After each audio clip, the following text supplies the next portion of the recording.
Hello everybody, how are you guys doing this morning? Happy Tuesday. Zen, Butterscorch, Night Trap, welcome in.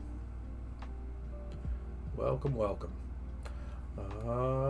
Yeah, we're painting the one and only, or I guess the three and only today, but the my Saturnine Terminators. So we're gonna start on them. And try to finish them by the end of the week. See if we can do that. But let's see. So, jump in a live scene here. We got Terminators. This guy is doing a big stomp here. I have figured out, because this was a question. I shaped each of these to specific bases. And what I ended up doing was taking photos of them on their bases, like just sitting on their bases, so I know which base they belong to. I thought about like marking underneath them or doing something, and I was like, I'll just take a picture of them. So this is what we have. So I'm just gonna get right into it. My goal is to do see if I can't finish base colors and get some washes down today. That might be a lot. That might be a bit ambitious, but we're going to try it. I have a guide, and it's funny because like my little guide, I'm using some Studio Minis. It's actually the back page of the journal here. I'm not going to do these exactly like, I don't want to do the black stripe on the shoulders, mainly because I have stuff there already, so it won't be like the Terminator. But I can kind of make out like some of these different items and weapons. I'm going to use that as my guide. Zangor Lighten likely go down in price on eBay. Oh yeah, that's good. Yeah, if you want Zangor and Lighten, they're probably going to be a little cheaper. Hopefully. How's everybody doing today? One is named Jeff, the other's name's Jeff, and the last one's name is Greg. Yeah. Yep.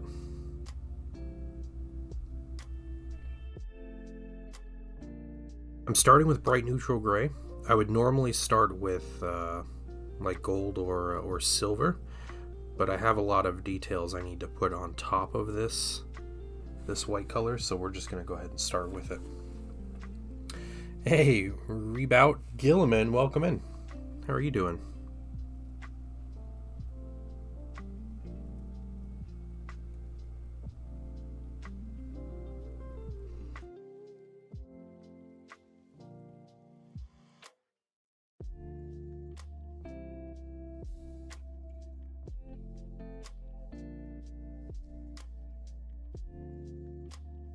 I am doing great, thank you. Yeah, it's been a good, pretty busy morning, but it's been good. We're out to the post office. I'll have to show you guys one of the things I got from the post office. Pretty cool. So I'm pretty excited. I was actually thinking about this just the other day, and I was like, I wonder when this stuff's coming in. And it's here, so I'll get to show that off. But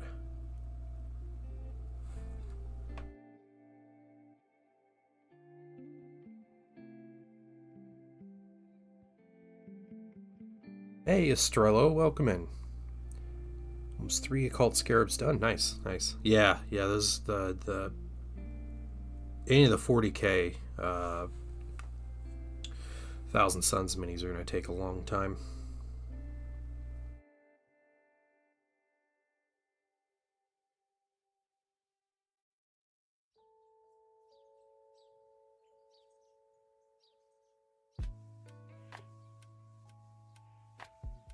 Is it a Titan? No, it's not a Titan. No. It's nothing big.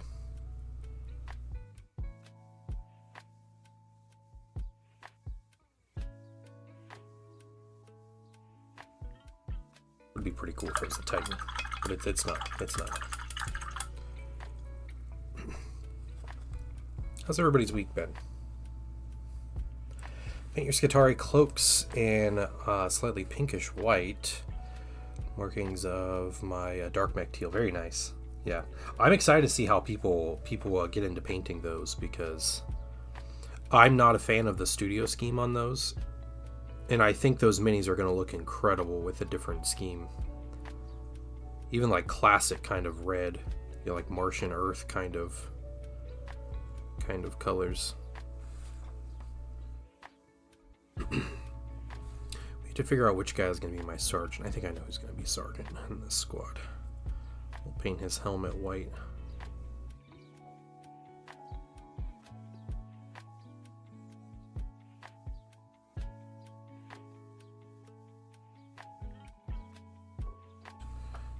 Okay, and the other thing I need to do is this section. Do those white and black. It was nice. The creator of this file kind of separated them. They sculpted in the different sections, so hopefully that's pretty good. And this guy we have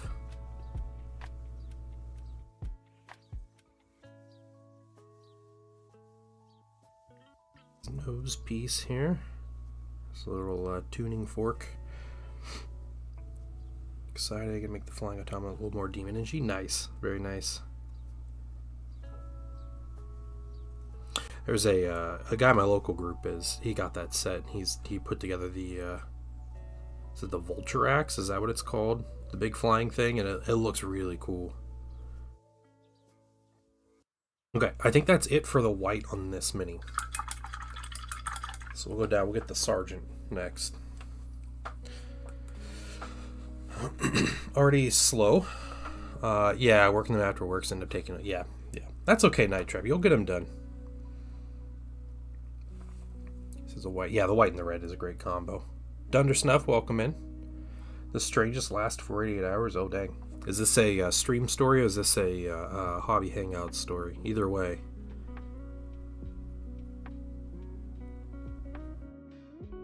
I'm ready. Iron Sultanate minis delivered tomorrow. Nice. Alright.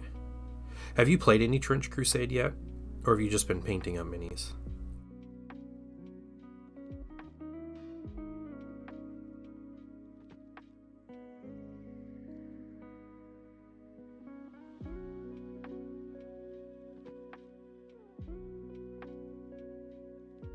Haven't got any games. Okay. That's fair.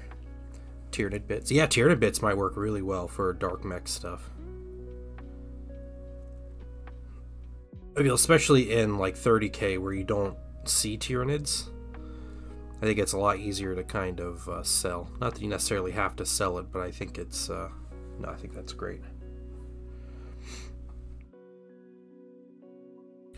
Just me find a smart way to paint the Zangors and Horrors. Nice. Alright.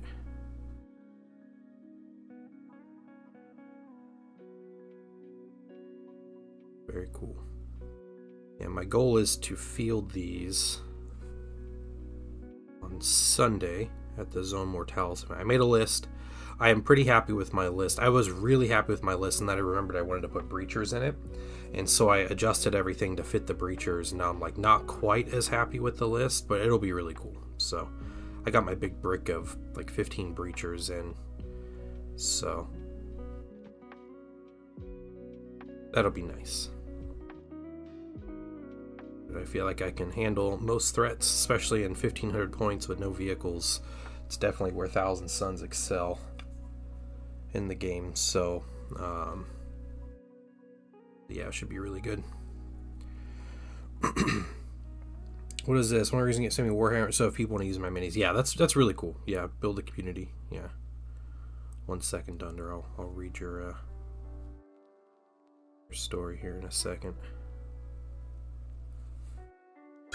Zero sleep Sunday night. Worried you'd oversleep. Got to the office at 6:45. Jeez. To get a state car. Car wasn't ready.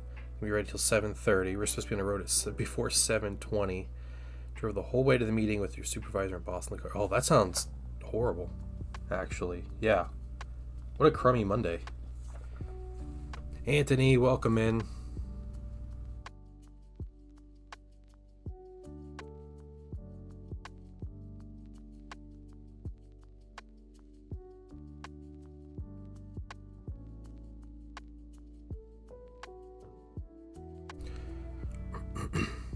sick. Oh, no. Oh, that stinks. Yeah, that sounds like a really crummy past couple days. He feeling better?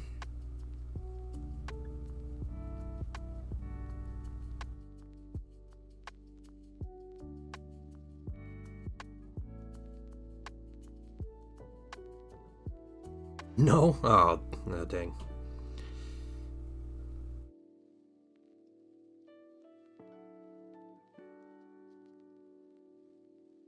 But yeah, that sounds like a miserable past couple days. I'm sorry about that.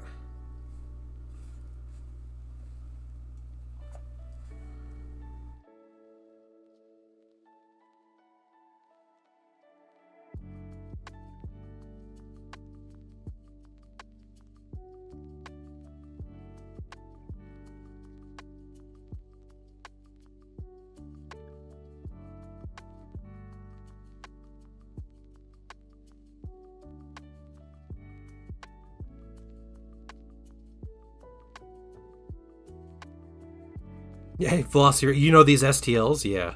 So these are actually two different STLs. They're STLs from two different creators. Yeah, the one guy, the guy that made the torsos and the heads and stuff, I was actually, I was chatting with him about the files when I printed them and they didn't fit, and so I was back and forth with him and he adjusted them and everything. It was pretty cool. So I was trying to get them all ready and stuff. And there were some minor things you need to do, and he may have corrected them since I printed them, because I printed these. It was some point at the end of last year. I did that, maybe November, or October or so. Yeah, and the shoulders from different creator that are great. They work well together. So I wish the shoulders had more variety, because mine are all just the same, but it's all right.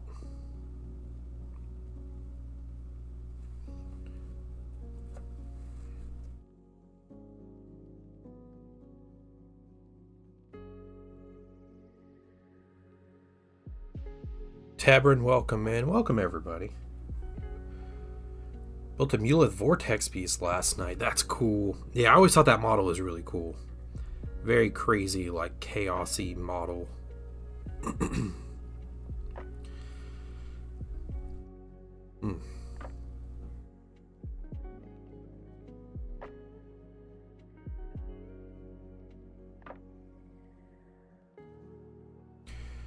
I bought them yet because I feel bad asking my friends to 3D print me bits all the time. That's fair.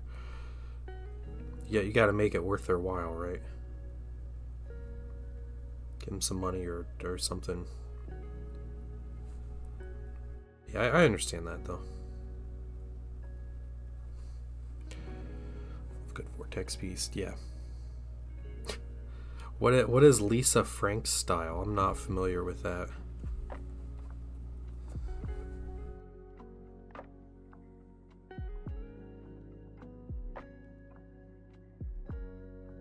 After this color, I will show you guys what I got in the mail today. It was something I had a small part in creating, actually, so. And this is more for the 30K players in the room, but.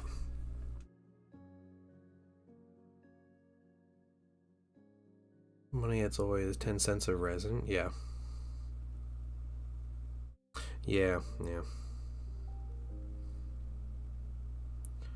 I think as someone who prints things for friends, for me, yeah, it's not really like the money. And you know what? Like, just ask what kind of resin they use and just buy them a bottle of resin every once in a while, you know? And that normally does it. Like, them being able to do their hobby for free, like, normally, like, I'm okay to print things for people with that in mind. But also, like, don't expect a rush on anything. So.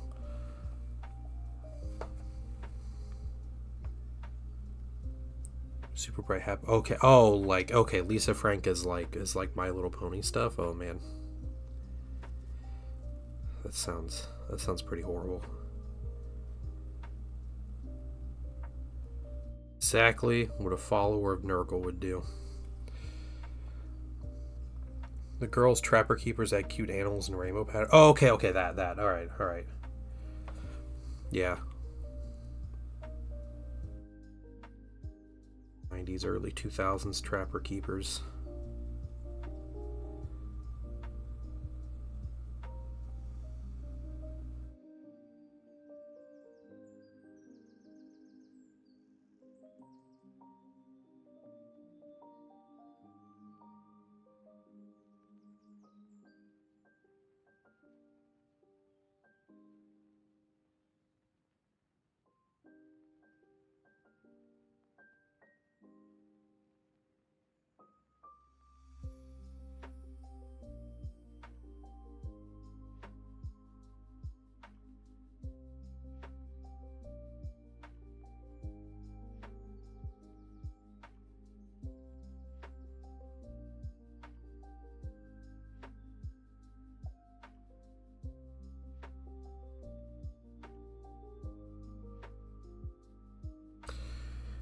What I can also do with this guy, do I?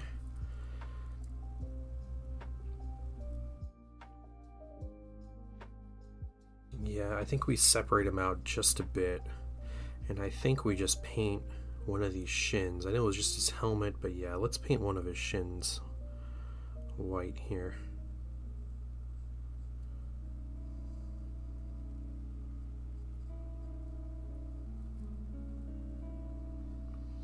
They're all going to have a bit more white when we get to their plasma bombards. They're going to have like white casing on them. So it will happen. All right, I need to do a second coat on this white. And then we'll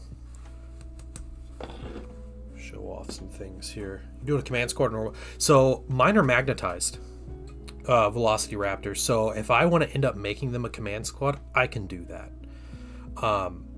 For the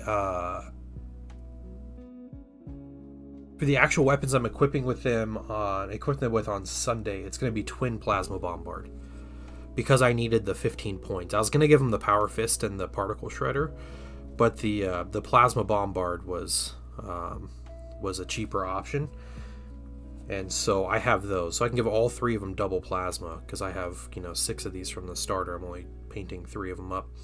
So that's what they're starting with.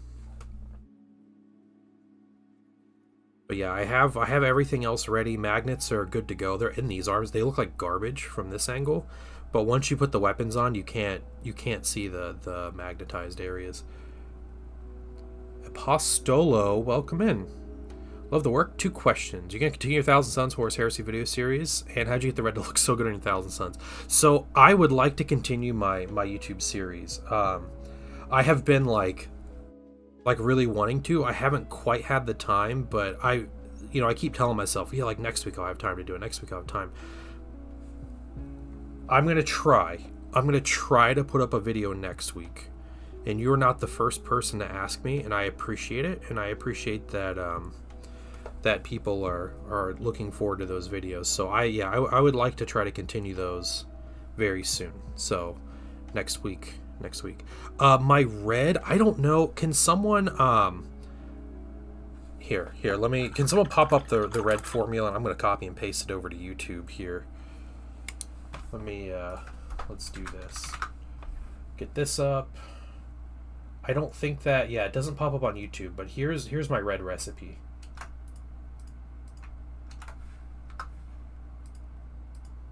That's how I paint my red. It is very tedious. I honestly, at this point, would not recommend people paint red like this. There are plenty of other ways to paint it up. But yeah, that's how my process for red.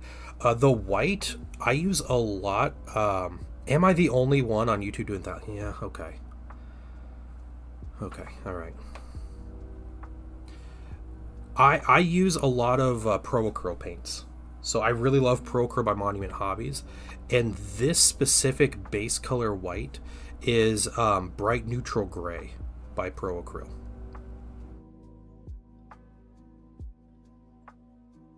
So that's my base color. But I eventually work up to...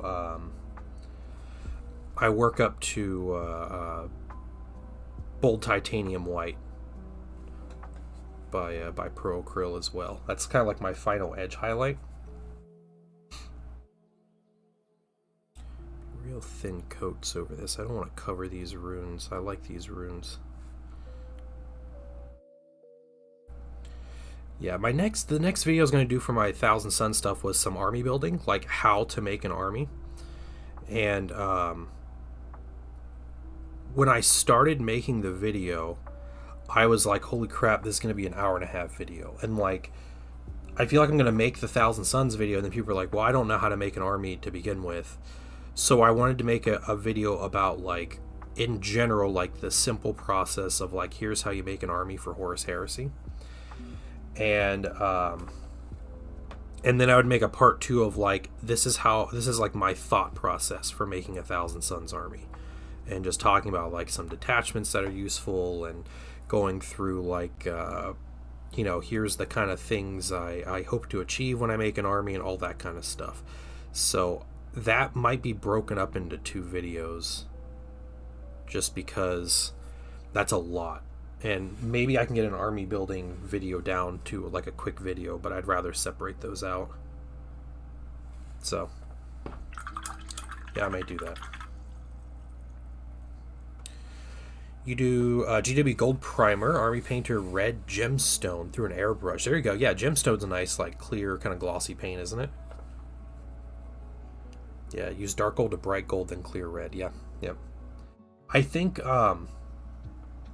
Ball Red or Blood Angels Red, I think, are 2 decent colors to use if you don't want to use a clear red paint. Clear red paint is weird. If clear red paint is really easy to overdo, it normally takes many coats. And as someone who has used literally 17 different kinds of clear red paint, I kid you not, 17 types of clear red paint to find a color I liked. All of them are, yeah, like the stuff that's labeled as clear paint is always very specific in its properties, and it's a lot more difficult to use than something that's like contrast. It's also not easy to brush on clear paint. In my opinion, clear paint tends to need to be airbrushed.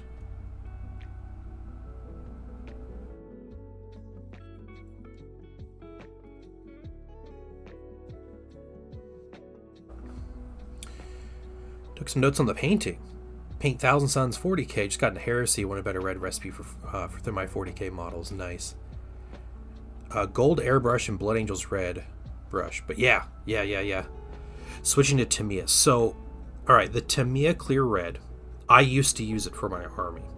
And here's my issue. And I don't know, what your like real life situation is. But I used a lot of clear red paint.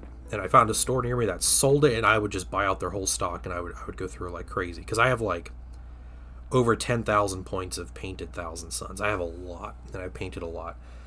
That stuff is so toxic, especially when you airbrush it. You're going to airbrush it, and it literally clouds up a room, and it stays there. So I had a day when I was airbrush. I think I airbrushed, it was my Age of Darkness box, like my 2nd edition starter. And I spent, it was like 4 or 5 hours just, putting the base colors on, and then I did the red on everything. And it was like the whole set plus like, I think like 2 more tanks or something. And the entire downstairs of my house, so I keep the door closed. I have the window, I have like an airbrush booth with the vent pushing the paint out the window and everything.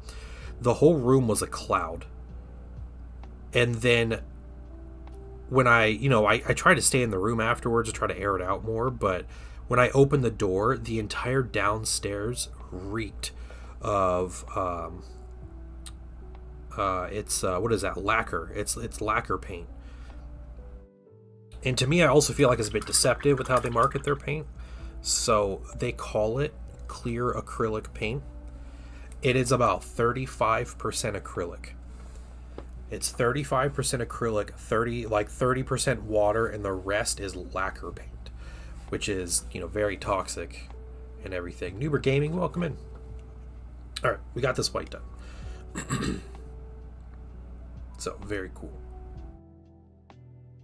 Yeah, so I I don't like the Tamiya paint just because of how horribly toxic it is. So I ended up going on like a quest to find a non-toxic alternative.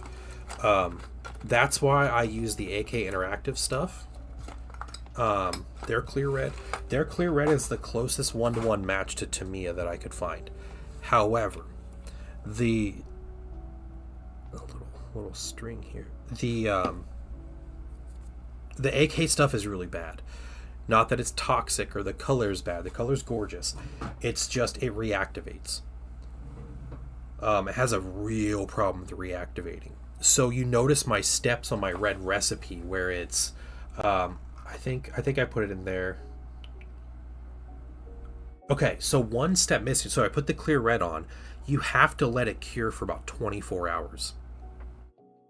And then after that 24-hour period, then you put on a gloss varnish, and you have to put on the gloss varnish. You can't put it on too heavy because if it starts to beat up and like get liquid, you know, if you start to see the liquid when you airbrush it, it's going to reactivate the paint underneath. But you have to put that coat of gloss varnish to completely seal in the clear red. And then you put a matte varnish over it to make it paintable because it's hard to paint over gloss varnish. So this red right here has like 8 coats of paint on it already. It's what primer, we got the gold. I have multiple coats of clear red because you have to put multiple coats, like 3 or 4 coats of clear red, and then it's gloss varnish, then matte varnish, and yeah, it's many steps, and you have to be careful reactivating. And sometimes you don't quite get the varnish exactly where it needs to be when you're airbrushing, and so you end up in a situation where you're painting and it starts to reactivate anyway, and you just have to be like ready for that. So yeah, I don't necessarily recommend this AK stuff to people. All right, let me do this here. I'm going to show you guys stuff. So I put the white on those. I got this lovely package in the mail. Okay, that's not any identifying information, but look at that. I got a PO box. See that? I've had that for like 3 years. This is what I got in the mail. So it came from the UK. And let's see if I can get this out of here.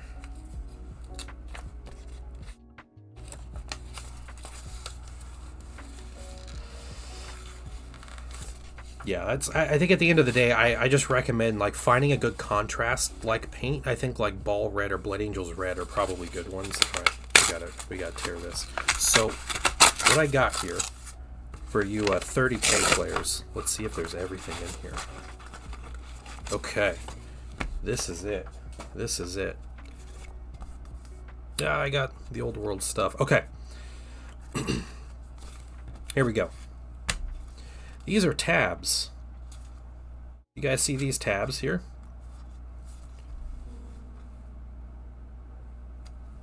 These are tabs for the rulebooks. Liber Astartes, Liber Hereticus. There should be, I think, multiples for some of these. I got sets of everything. So this is Liber Auxilia, and this is rulebooktabs.com. He just did a Kickstarter for this, and asked for help on figuring out the tabs. Yeah, it's like Bible tabs, dude. Yeah, this guy had the right idea. Yeah. So he's got all the Libers. There's errata tabs, which is really awesome. So if something is changed in the rules, you can mark it just on the rules, and these stickers are removable. They're not like permanent stickers on the book, so they won't like tear the page when you pull them off. Liber Quest stores a lot of these errata tabs. So yeah, let's see. I thought there would be 2. Age Darkness. Okay, and then I asked just for a bunch of these Journal Tactica ones. So Journal Tactica here, and he's got some blank ones on here to write your own. Yeah, I'm ready for the journals. It's great. And then I asked for a couple old world ones. So I was part of the small team that helped. Figure out where, like, what tabs to make and everything. So yeah, as like I guess a payment, for that, he sent me basically whatever tabs I wanted. So I recommend it. They're really fairly priced. I don't know what the shipping's like to the US from the UK, but I believe this guy's based out of the UK, so it might be a lot cheaper for people out there. But yeah, really cool stuff. I'm excited to actually use these things, especially in the Old World rulebook that's pretty much had a 1.5 edition. It's going to be really useful to have these where it's just oh, some of these have the exclamation point FAQ and some don't. So, okay. Interesting. Oh, it's number sets. Okay, so you can number them. Yeah, really cool. Really cool. And then this is like the the Forces of Good or whatever from the Old World, their big book. Yeah, Wood Elf list, Dwarves, Empire, Bretonnia, Wood Elves, High Elves. So came in the mail today. I'm really excited about that. I'm gonna load all my books and my journals and yeah, should be really good. Okay, so we're coming back to these guys, and what I'm doing, I was telling people earlier, my painting guide for these, it's a bit ridiculous, but I'm using a couple things. So first of all, in the Journal Tactica, that's the Centurion Mini, but there's some basic guys here, right? Let's see, where are you? Okay, there's a big piece of artwork with someone in there, so I'm going to use that as a basis. And then the back of this book, there's some Saturnine Terminators for Thousand Suns, so that's going to be a bit of a guide as well. They're fairly simple overall. I don't know what they look like on the back. I don't know if there is like a... So what I do with that is I'll just go to the GW website and I'll pull these minis up. Go here. Doesn't matter where I go.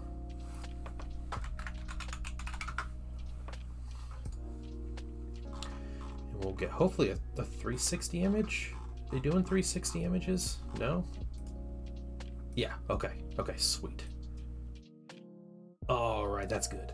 Okay, got the 360 image. So,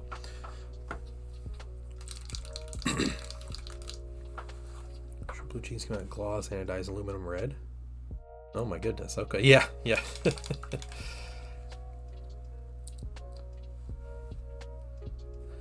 That is up to you, Troy.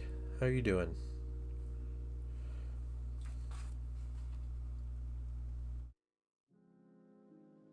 Let's get a bit of gold paint down. Just a little bit of flow improver in there.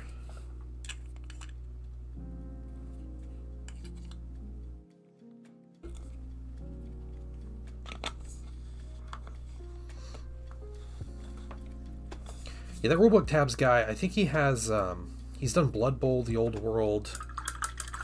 I don't know if he's done like 40k and stuff. I don't think he's done 40k in Age of Sigmar, but he's done a lot of the specialist games. So, are the tabs one side or they clamp to the page? I'll show you. So the way they work here, let me just pull out. Okay, it's just a sticker. It's just one-sided. So they just have the adhesive on the back, and you put them on the inside of the page. He has the guide here, which tells you the exact pages to put them on and the position, because they're made to fit all the way around. I'll show you guys here real quick. They also come off. They can come off the pages without tearing the pages, which is nice. So if you don't place them right, then you can adjust. Hold on, just a second.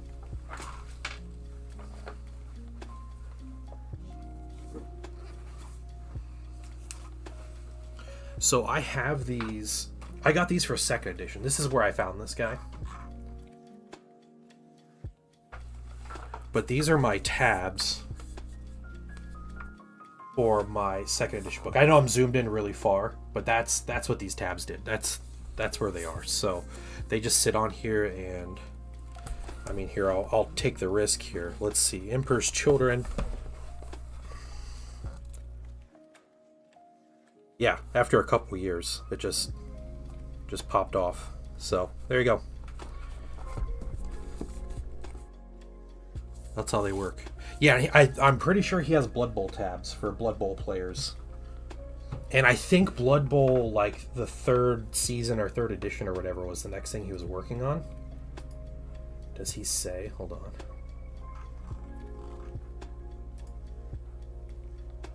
No, he doesn't say. Okay.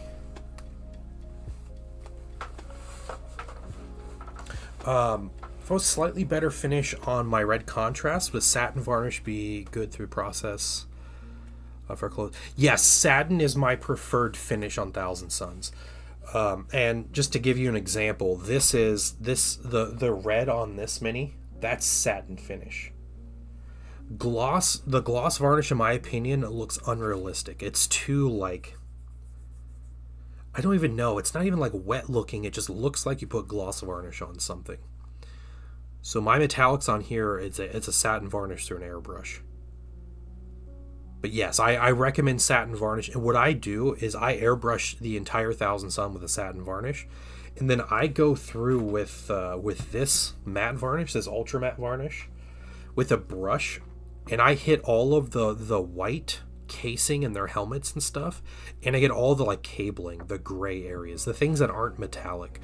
And then it separates them out. It makes it look like you didn't just cover it with a satin varnish. It actually makes it look like, you know, the metals and the glossy thing are metal, and then the matte things are a matte color. Yeah.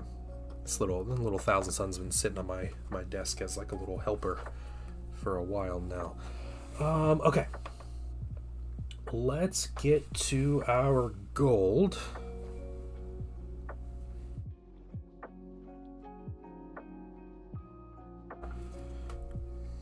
Start with the leg trim here. This is Pro Acryl Rich Gold.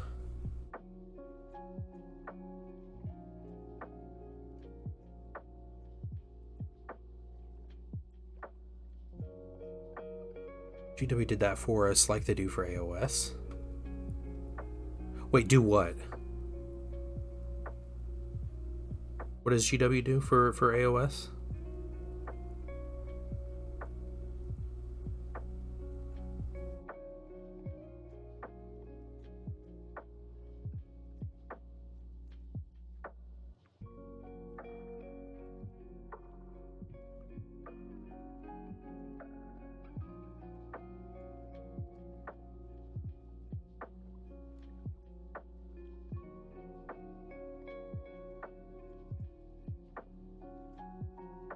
And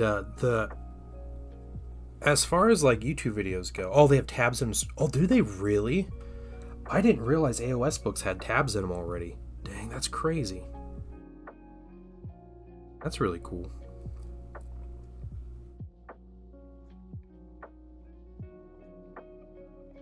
AOS had extra budget for books or something. As far as YouTube videos are concerned, for you guys who play Thousand Suns and watch the videos, what's something in particular you want to see a video on? So I have like 50 ideas written down for videos, but I want to do the army building ones, and then I'm not quite sure. I can always, you know, pick something else after that. But do you like the individual unit videos? Was it like, is there specific units? Is there like unit types? How to deal with stuff? Yeah, what is it? What's something?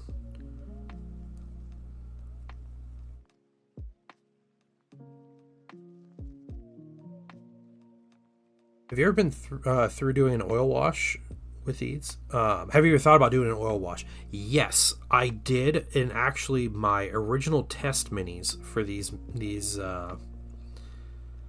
Thousand Suns, I did an oil wash on them, and I honestly, I think I didn't quite like the result as much, and it took a lot more time.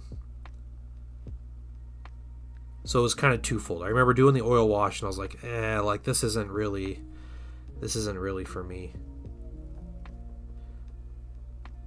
I'm sure I could have done better with an oil wash, but that was also like, it's also like very time consuming anyway.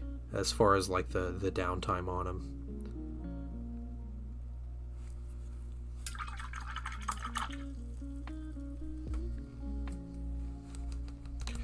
Struggling what elite units to bring. Right now I'm just bringing Sekhmet Termies and Saturnine Command Squads. It's probably honestly the best choices.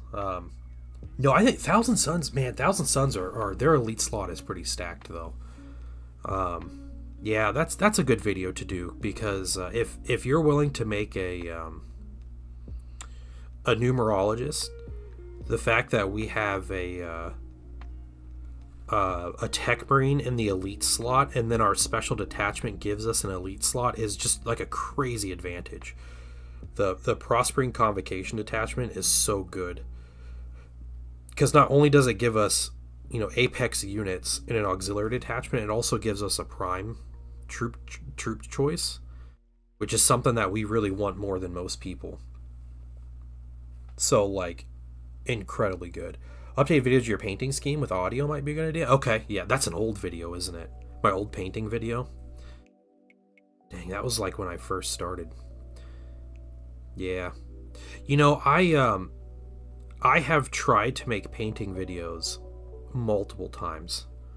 Like maybe 5 or 6 times I've tried to make painting videos, and I always end up super unhappy with them, which I think I'm kind of nitpicky of myself anyway as far as like video stuff goes. Not so much with streams, but I'd record something and it would take forever and it'd be difficult, and then I would go back and I would watch some of the recording, and the footage would just look terrible and grainy, or like the color would be off, or it was just always like miserable. And then I'm like, I always just feel like, I'm like, man, I don't want to do this anymore. I'm also really bad at like figuring out how cameras work and lighting and stuff. I'm kind of an idiot.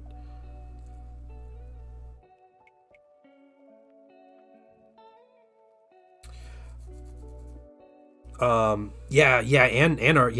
Prospering Convocation gives a heavy transport, which is also really good, because you don't want to take a transport detachment, right, if you don't have to.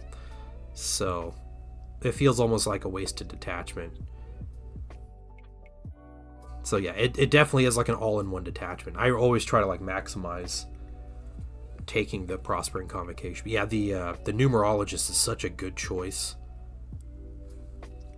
Numerologist Sekhmet. The Kinatai aren't like amazing, but I am fielding them, and we're doing a Zone Mortalis event, my local store, and so I'm going to be playing in that. That's what these guys are for. But I'm bringing some Kina tiles. The Kina tie are a command squad, and the Kina tie are actually a little cheaper. I got more minis out of it, so I figured I'd stick with them.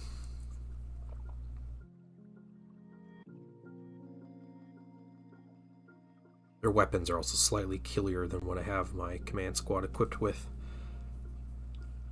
Just wondering how to transport my Terminators. Land Raiders are expensive. I don't know how, if a Dreadclaw... Yeah, Dreadclaw's kind of a wacky thing, too. You can charge out of a Dreadclaw, right? That's the one. No, it's the Charybdis that you charge out of. Yeah, I think if you're going to go Dreadclaw, you just go with the Charybdis. But yeah, you're looking at really expensive. Land Raiders are...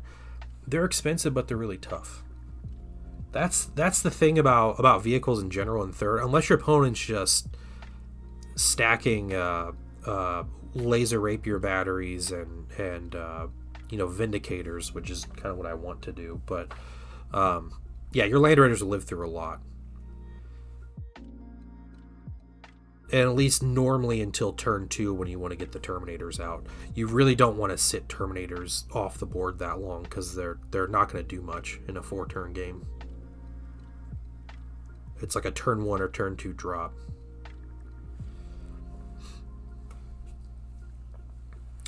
Made a mock list building where I took 2 Prospering detachments to try to make lore-themed list of infantry with transports. Yeah, and armor supporting. Yeah, that's sweet. Yep. Yeah, the just for me, it's just getting the prime advantage on the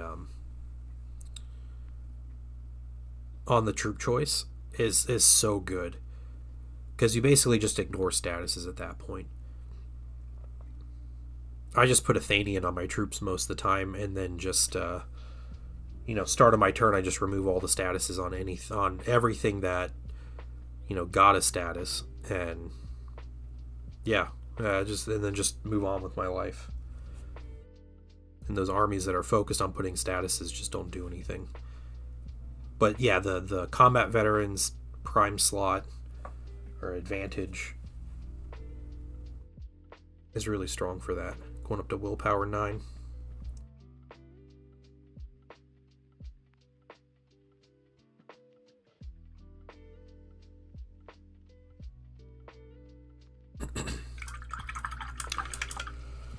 I have a suspicion that Thousand Suns are going to be really good in Zone Mortalis.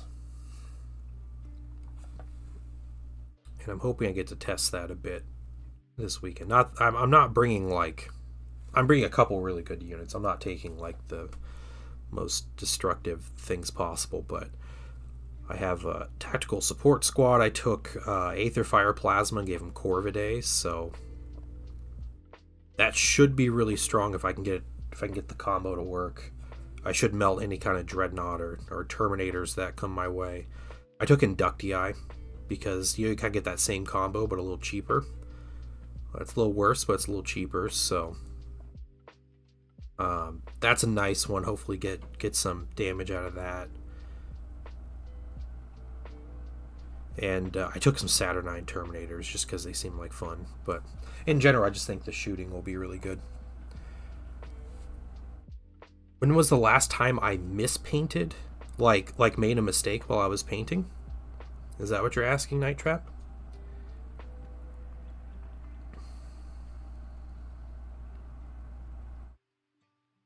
Yeah, I do think, Apostle, I do think ultimately, mechanized infantry is probably the way to go in 3rd edition, at least right now. So I don't think you're wrong. Just putting troops in rhinos. Yeah.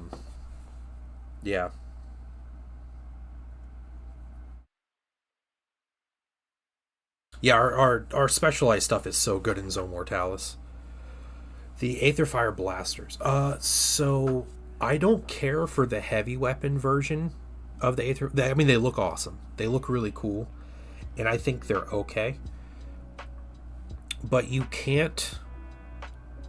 If you're talking about, okay, hold on. You're doing the veteran squad. Are you talking about just the 2-shot rapid fire ones? Or are you talking about the blast ones, the heavy ones? Because the rapid fire version, the non-blast version, is insane with Corvidae. Yeah, it's incredible. The blast version doesn't work at all with Corvidae, because Corvidae doesn't work on blast weapons.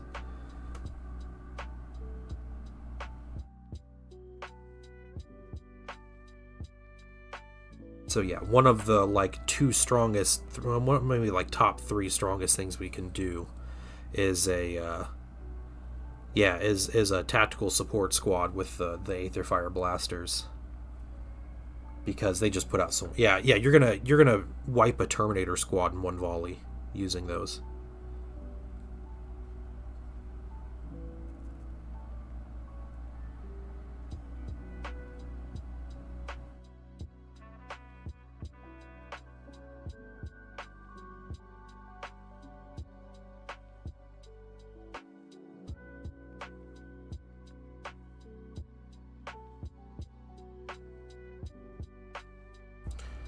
I feel like Aether is a trap. Hold on. Yeah, mistake while painting. Oh, I do it every mini I paint, Night Trap. I make a mistake every single time I paint.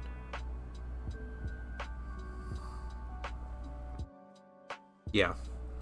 What I tell people, I haven't used this one in a while, but what I tell people is painting minis, all you're doing is you're just correcting mistakes until you're good, until you feel like you're done. That's it. So I think we do some bronze back here. I think that's what we do. Yeah, not gold, bronze. Make them look a little more archaic on the the mechanics side of it. Otherwise, though, I think that's it for the gold on this guy. I feel like Aether's a trap. Rending is... No, Rending's way better with... so... Velocity, the combo... The combo with Rending with Thousand Suns is... change my mindset on painting to that. Helped me a lot. Oh, that's great. That's great. So, how Rending works... Yeah, Rending is not as good. Rending is you auto-wound when you make that hit roll, right? The key thing about Rending is your hit roll, or the hit, or the rend that triggers counts as a 6 to wound. And normally Rending doesn't matter much because, yeah, okay, you get auto wounds, like it's good. All right, it's worth a couple points, that's fine. But when you combine that with a weapon that has breaching, every rend triggers a breaching wound. So, if you happen to have a power, like Fated Shots from Corvidae, that gives your units rending 5 up, that means a third on average, mathematically, a third of your to-hit rolls are going to end up auto-wounding and counting as a 6. And what makes that really good, especially with Corvidae, is because you put it on a weapon that has breaching 6 up, like the Aether Fire Plasma, and all of those rending wounds are all of a sudden breaching rending wounds, so they're all AP2. And then on top of that, the Thousand Suns Aether Fire Plasma is damage 2. Yeah, the cannons are bad. Okay, yeah. But yeah, having a damage, like straight up damage to the auto wounds on the 5 to hit, and then you still get to roll your wounds on everything else, is crazy good. Crazy good. Crucial Blue, what's going on, man? How you doing? Oh yeah, oh shucks. Shucks, Blue. Is 30k still a game where people agree not to abuse stuff? I think so. Honestly, though, in 3rd edition, I haven't seen as much of that. It's not because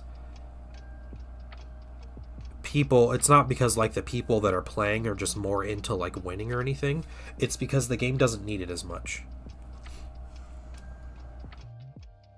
1st edition and 2nd edition, there were so many horribly broken things that the community as a whole decided like how they wanted to play, and the only way to make it fun was for people to agree to not play the broken things.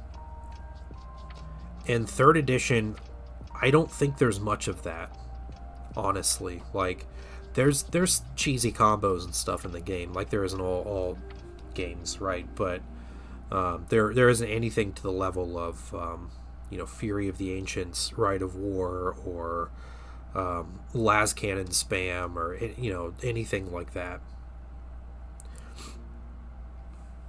Yeah, Blue, I did see your Rusty Boy. It looks so good. I am excited to see how you base everything and how you get into like doing all the terrain around it. A support squad and a drop pod, yeah. The only issue with a support squad and a drop pod is you need to have a target that's worth it to die over, because that squad's going to die immediately after it kills whatever it kills. That's the one thing you need to think about. In the old days, the community would just make comps to compensate for overpowered units. Yeah. Heresy 2nd edition was just like, hey, this is broken to the point of being unfun. So we're, it's not allowed in tournaments, and then that kind of went to like, nobody plays it, or you talk to your opponent before you play it, and yeah, it was kind of that whole idea.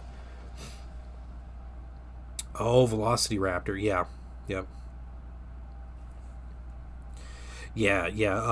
Phalanx Warders were super broken. Yeah. I get that. I mean, I understand it was good on you not playing, because they're a cool unit. It's good on you not playing them in, like, the broken manner, but yeah, I can still see how people are, like, terrified, how frustrating that is when you fight a unit and they essentially have 3 saves.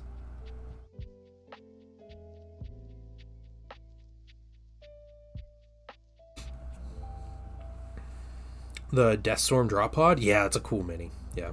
Stalled out until supplies come in. What supplies are you getting? What kind of base are you doing for it?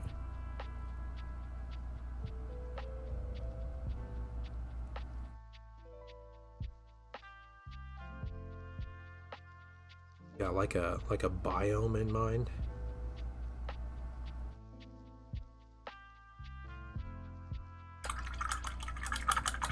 Wire trees. Okay. Watch some bat reps and saw how mean the army could be if it was just 4 units just sitting still. Yeah, yeah. Raise your welcome in. I want to roleplay an army that focus on winning literally every game. Yeah. I do know taking autocans with Corvidae max out squads can be a problem. They can, and you know I haven't actually tried that because I haven't painted the autocannons for my squad yet. But that is another squad. It will melt whatever it touches. You pick a unit, the autocannons destroy it. But that's also a unit that dies to a stiff breeze. So, you know, again, if your opponent wants to kill them, they will kill them. And that's, you know, you can't really do a whole lot about that.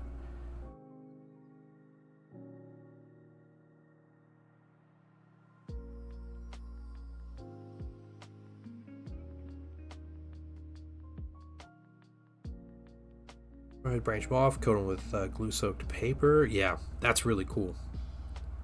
Good luck with that. You're really going the like all-out old school. Have you found guides on how to do it? I'm gonna bring apothecaries. The local guys just told me to do it. Investing 500 points in one squad, might as well give them apothecary. Yeah, apothecaries are really strong in 2nd edition too. Yeah, and adding those on top of the warders. Yeah.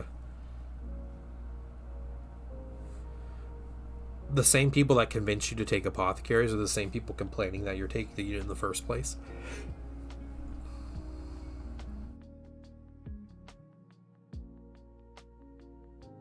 Because that'd be pretty funny.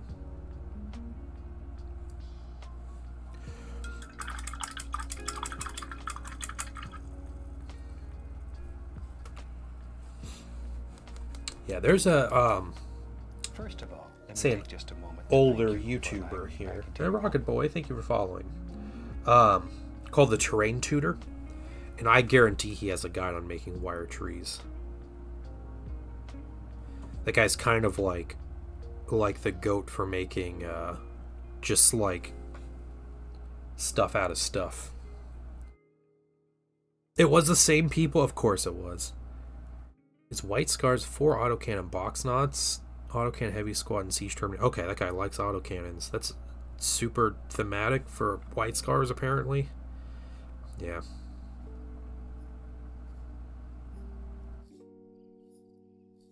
Huh. It's a thematic Emperor's Children list consists of 20 apothecaries. Maybe. Will Emperor's Children have like a super cancer thing or something? Like, they have like a gene flaw? The apothecaries might be appropriate then. Anyway. Yeah, they do. You say he doesn't know the lore. That's wild.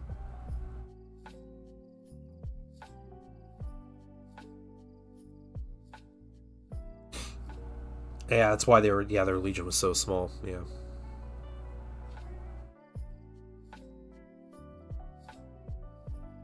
That's a broken Thousand Suns list though in 3rd, is spamming apothecaries. You can take like 30 apothecaries or something crazy like that, and it's like half your points. You give them all psychic power, like Blood Boil, or you give them like Raptora or Pavoni, and then you melt the enemy army. You just boil everybody's blood in the enemy army. Hey, Story, welcome in. How are you doing today?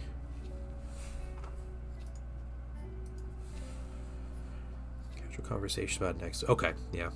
Well, good luck with that Velocity Raptor. We had a league last summer that became kind of a story here locally, and for some people in this group here that heard this story before, but we had a gentleman that's a very like competitive, kind of higher level, high-ish level 40k player, and I guess he accidentally signed up for a 30K league. And then when he found out it was for 30K, he decided to stick it out and learn how to play 30K. We were like, cool, another player and everything. And he was playing Demons in 2nd edition. And it must have been like early last year. It was like last spring or something. Well, he learned the nastiest combos in the Demon army and then decided to only run that. And we had a bunch of like casual players that are just there to play for fun and like painting minis and stuff. And he would just show up on the game nights. He would crush everybody he would play and then like go home. Well, people were upset about it because he wasn't running anything else. He wasn't trying anything new. Like he was just running like, demon brutes and like the big sovereign and just like running through people at low level when they couldn't kill the things. And someone ended up talking, well, they mentioned it to him on in Discord, and someone said like, hey man, we don't play, like, your lists are really competitive and like we don't play that way. Could you tone down your list? The guy went ballistic and ended up like, saying a bunch of horrible things about the person that was like calling him out and stuff, and like became a whole thing, and then like wouldn't drop it. He like, the guy in charge of the group like called him out and was like, okay guys, let's stop, let's put it to rest, like that's it. And the guy like kept mentioning things and like bringing it up and stuff, and ended up getting banned from like the Discord and like any league that guy runs and all this stuff. It was like a whole drama thing. And yeah, it was wild. Just could tell the guy not to play so competitive. Your cast slice used a few Tyranid claws. Oh, cool. Yeah, it's very Dark Mechanicum, isn't it? What did Trader I do? Emperor's Children. Yeah, purple does look good. Fitting he played Demons, yeah. He played Demons in 40K, and he already had the army. That's why he went with the Demons in 30K. Because he signed up for the league. He's like, oh, I didn't realize it's 30K. And people are like, oh, that's cool. We got Demons. Like, they work in both games.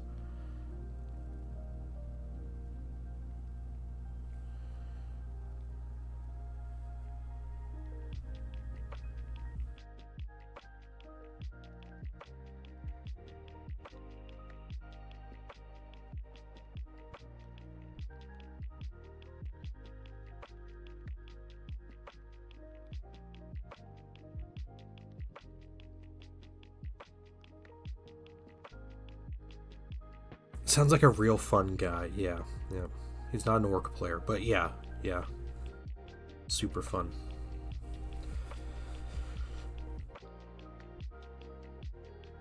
I think whenever you're in these hobbies, though, like, running into people like that is sadly inevitable. Just hopefully not frequent, right?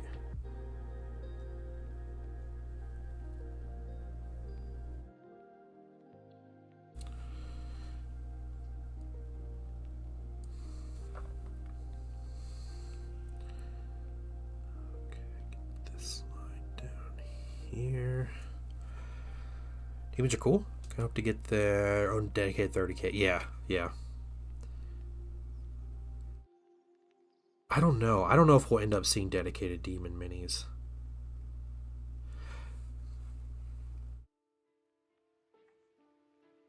I think by the time they end up starting to make them, GW will reverse its policy, and they'll allow, they'll start mixing ranges again or whatever.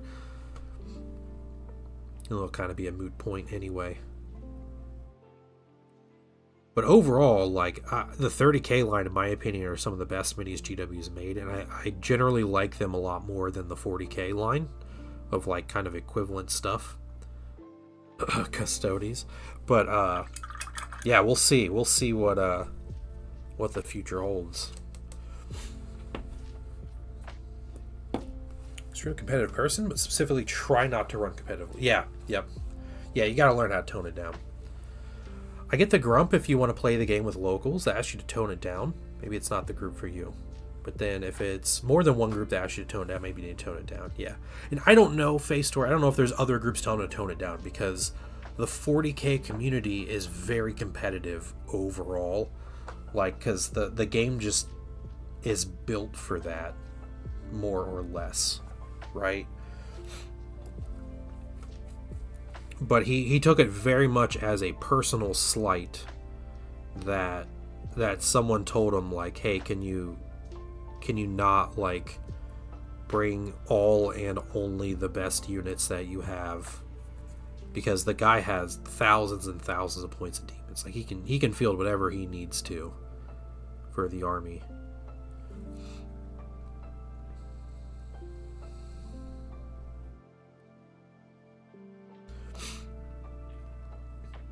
Yep. There was one person he wasn't able to beat. That was me. That's right. Couldn't beat me. He only played me once, but still.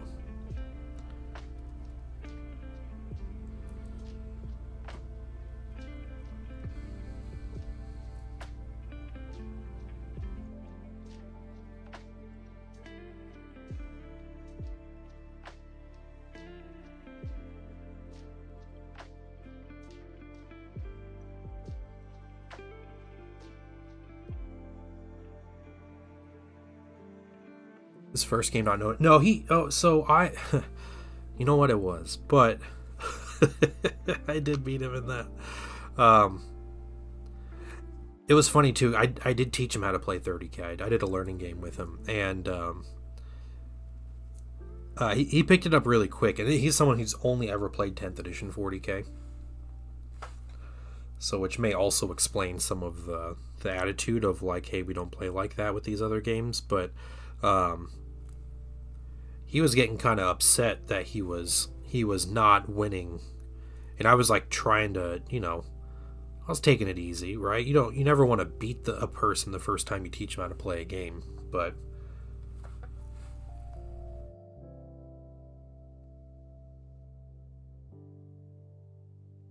yeah, 30K is definitely not made to be competitive. No, it's meant to be like a thematic exercise, right? Like finding out what would happen. I was thinking about the fact that there's no rerolls in 30K. The guy touched. Yeah, same. The guy that taught me heresy wrecked me in like 2 turns with just, like, I didn't do anything in that battle. I stood there and rolled saves, and he blew up everything in my army. He's like, "Cool, fun game." Like, all right, dude, you're lucky. I just spent 40 hours painting all this stuff. But one of the things I really like about not having rerolls in 30K, because there are 0 rerolls in the Horus Heresy rules. There's nothing. And it's kind of like what you get is what you get, and you don't throw a fit, right? But when you go from a game that has a lot of rerolls, like 2nd edition Heresy or 40K or something, where it's like it's constantly about, like, manipulating the dice to get the exact result you need, or you always have that one more chance mentality. It gives you, like, a false hope, and it really feels like you're the one that's guiding everything, right? In 30K with no rerolls, it really makes me feel like that my opponent and I are kind of being taken through what happened in this historical battle, and the dice, although random, they're telling the story, right? It's not us manipulating what's happening. Like, obviously your decisions and everything, your tactical decisions matter and stuff, but it's like, oh yeah, we fought this challenge, I missed 5 of my 6 attacks. Like, that's what happened. That's what happened in the story of these 2 characters dueling in this minor skirmish of this battle, in the Horus Heresy. And that's just kind of where it lies, I guess. A Warhammer in general isn't like super competitive. Yeah, I get that. It shouldn't necessarily be. Probably a little too big of a game, and I don't think they put enough resources, which it seems like it's like the whole focus of 40K anymore. But yeah, Cersei doesn't have rerolls. Yeah, started 9th, research old edition. Don't vibe with 10th. Yeah, yep. I kind of agree. I agree with that assessment about like the like flavor of the game for me is not there for me. In 10th 40K. Ninth had a lot of flavor, but it was way too complicated. Like too much just like garbage in the game. Like the 3 pages of stratagems to memorize to use, and it's crazy. Like I can't imagine playing that game in a competitive sense where like I need to memorize all of these stratagems for all these factions, or it's just going to be gotchas all the time. No, I haven't picked my Blood Bowl team yet. No. It was funny. I casually mentioned that to the painting wife, Blue, where I was like, "Hey, would you be interested in a miniature game?" She's like, "Nope." I was like, okay. That was about it. That was funny. I feel like if there was one, it would be Blood Bowl, but she has no desire for any of that. So,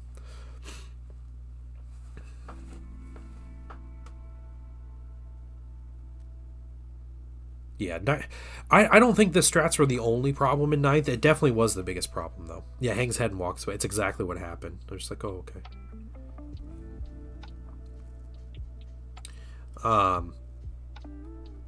Another big issue I had with ninth, and like 10th kind of continues this, but the AP being a minus instead of like a flat value, which I understand has plenty of advantages and it can be less confusing, but when you're at the table communicating with your opponent, and 40K is bad about this. I don't think Warhammer, like the old world, has the same issue because it has minus APs, but it's simplified in that 40K has a lot of minuses and then pluses to your armor, and so you end up in this back and forth every time where it's like, oh yeah, it's minus 2 AP, but is it minus 2 before my +1, or is it minus 2 after my +1? No, it's minus 2 after the +1. Okay.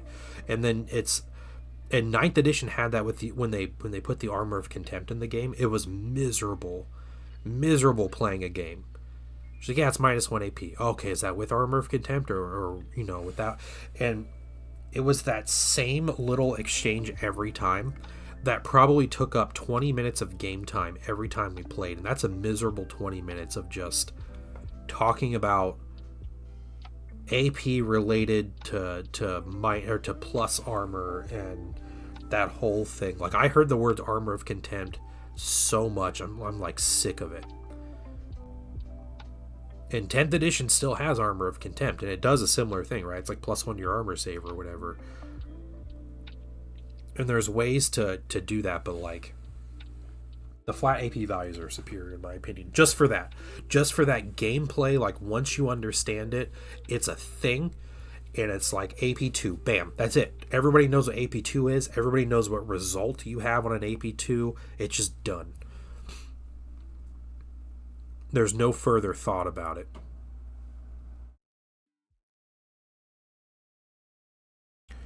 Learning Horse Heresy and older rules. I'd love 40K to go back to how Horse Heresy works. The whole strength and toughness and save type stuff. Yeah. The mental stats are really cool in Heresy. I really enjoy the mental stats, and I'm glad that Heresy has more of a focus on leadership than literally every other GW game. Because to me, it's like it should be such a big part of the game, and it never is.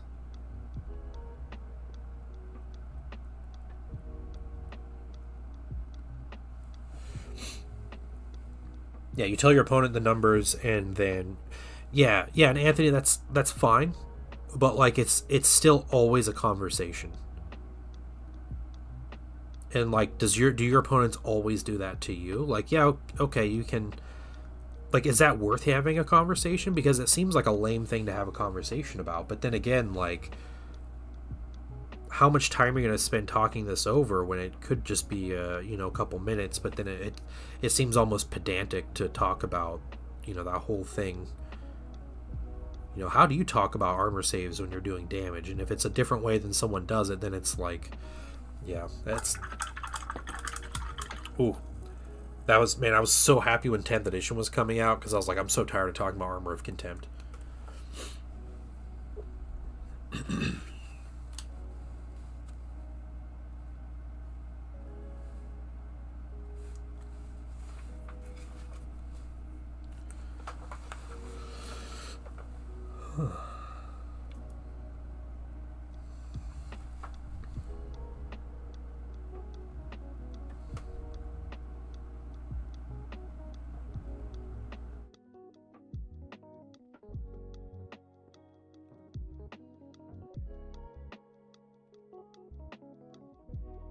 Can't be, yeah, I think Adepticon they'll officially announce. That's March 25th. If anybody doesn't know, March 25th is the preview stream from GW. And 11th edition, I can almost guarantee 11th edition will be announced then.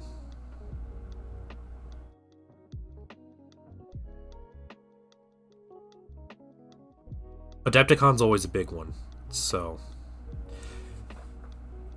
yeah, Heresy. I'm hoping for a Solar Auxilia wave.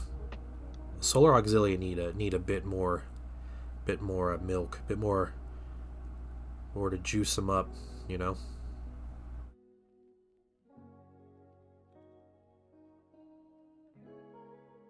Be very soon. Yep. Please 11th bring back my Deathwing Apothecary. Yeah, no. I don't know. I can see that happening. Dark Angels get one character for their Codex release. It's a Apothecary.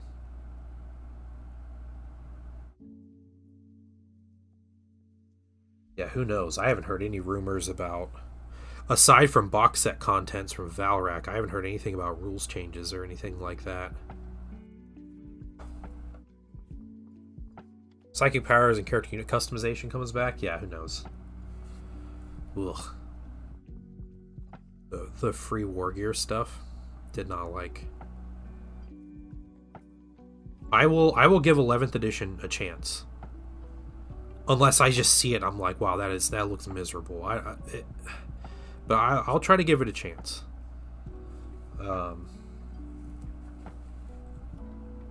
Try to play some, but I'm enjoying 30K still.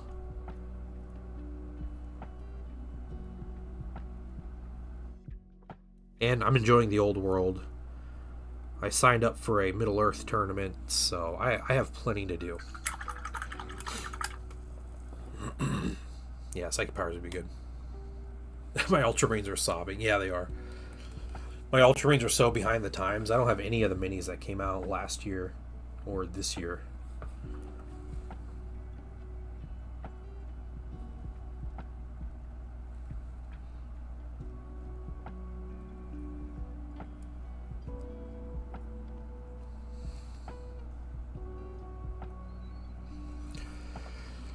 If 11th fails, it's a painting edition. Hope 12th will be better.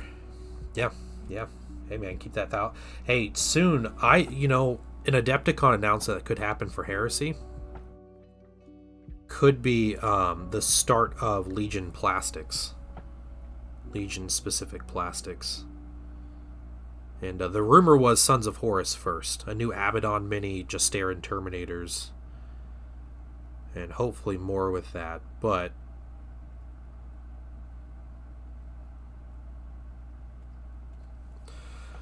I have a 3D printer. I 3D print quite a few bits for my Thousand Suns, but man, would I buy so many plastic upgrade kits.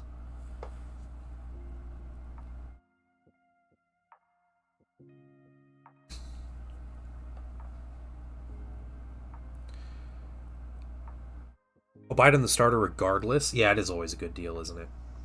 Valrak had the contents of the Space Marines, basically. I think, I don't know if it's a complete list or not, but there's a new Intercessor squad that has mixed armor in the squad, but otherwise the weapon options are the same as the current Intercessors. That's one of the things. There's Vanguard Veterans, a new, land speeder variant, 4 characters, I think an Ancient, a librarian, a captain with a shield, and something else. And what else is there? Oh, a Gravis squad with heavy bolters. First of all, let me take just That's the other thing. for allowing me back into your home. Hey, thanks for the follow. Don Pecan, welcome.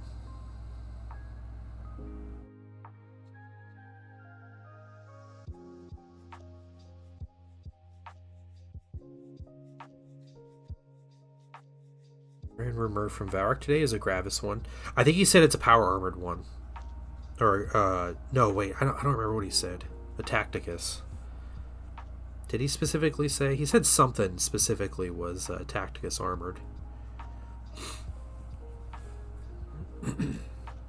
Design teams for the 3 games are all different. Yep. Right. Yeah, Anthony. No, you're exactly right. That is what they do. Yeah, it's a management decision on why they don't like cross streams with their games, basically, because they want to figure out who's buying what for what, and that's the way they figure that out.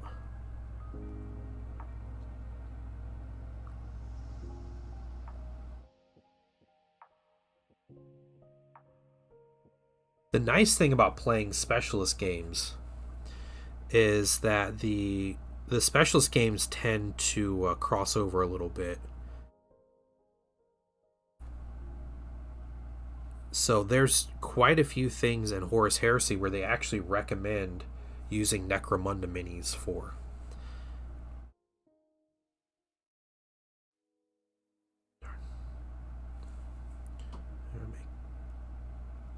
Bit of a mess on this gold, but back and correct it. Painting a backlog and slaying the gray. Nice. All right. What do you paint? What's on the desk? We're just chatting all things GW today, apparently, and talking about well, a lot of Horus Heresy stuff, but yeah, demons. Yeah, demons just go for everything. But how to add chaotic flare when my Skitari arrive? Yeah, I mean, get some demon bits. Yeah, demons are pretty much where to go. Yeah. All right, have a go on Butterscorch. Why not Kit Bash, 40k Scarab Occults, and 30k Cataphracti? Yeah, you can do that. Yeah. But you know what? I want the specific bits. That's why.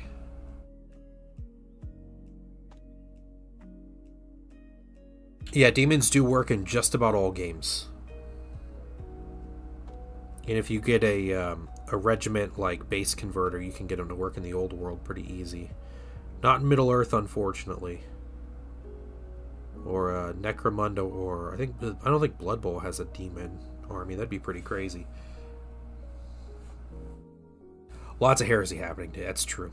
That's true.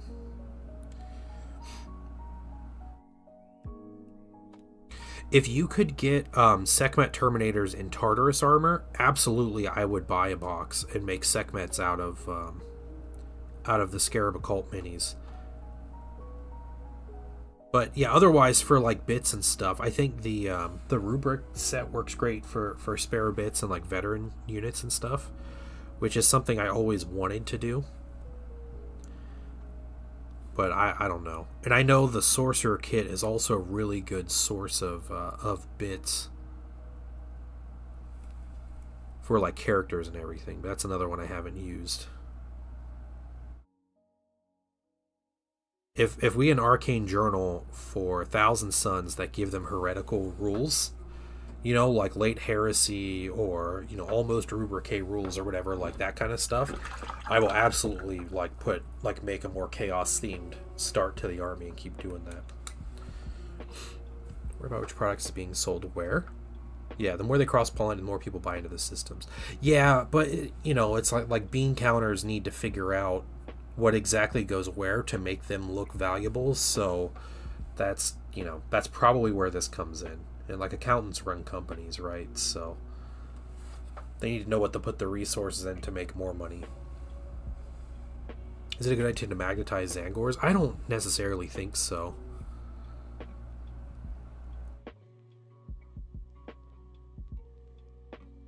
Finished my Blood Angels, most of my Black Templars, now it's my Necrons and Dark Angels. Serious problem, I like all the models and just, yeah. That is actually a big problem in this hobby. Of just enjoying things like everything. But your money and time is limited, right?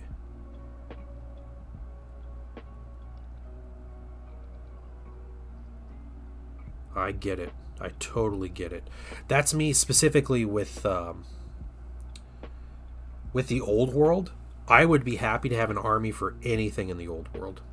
Any of them. Or all of them. But, you know, time and money. Hey, Jaded Valkyrie, what's up?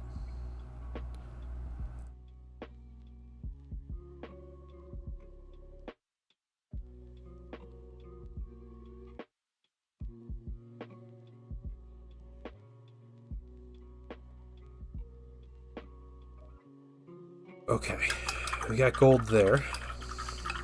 I think that might be it for our gold on these minis. Do we go ahead and jump into silver? I think we do. I'm doing great today, yeah. Stream's kind of bumping. Everybody's coming by to say hi. It's been really nice. Been chatting about a lot of different things. Getting a lot painted. I'm excited to get working on these Saturnine. You're sick, Valkyrie? That stinks. That's too bad.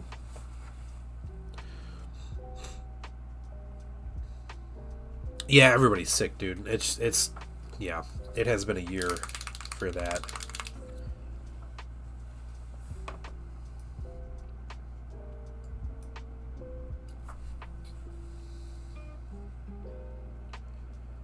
Okay, the silver is going to take a bit. Let's put that down. We're going to put a little bit more flow improver in this. Yeah, Painting House is doing really well. Everybody's healthy. Everybody else is back to work / school. So we had our snowpocalypse or whatever last week, where everybody is off school all week, but this week it's back to normal routine.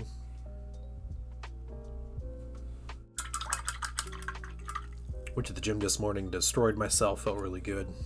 So ear infection about gone, just time for my sinuses. Oh, that stinks. Normally those are related a lot too. Like sinus infections lead to ear infections and stuff. Like that stuff all kinds of it kind of goes roundabout, right? So you make lunch for the birthday? Yeah, see you, Velocity Raptor. Have a great one. And I'm gonna try to work on some actual YouTube videos soon. I'm gonna get on there maybe this afternoon and start taking some notes and getting a slide ready or something. We'll see. But thank you guys. Thank you. I appreciate you. Thank you for the inspiration.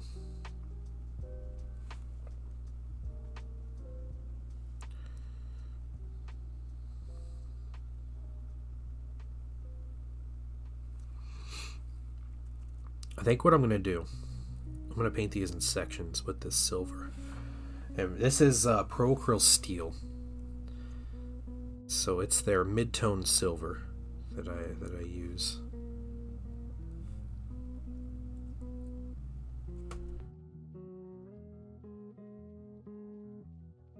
I think I'll start with the legs on everybody, and then I'll move on to like the arms and so on. So I can try to not forget specific parts. Western Massachusetts, you got slammed. Yeah. We got the snowstorm like one day. It was not this past Sunday, but the Sunday before, and then it was just cold weather, and it was so cold they canceled school around, and it was just all week. Yeah.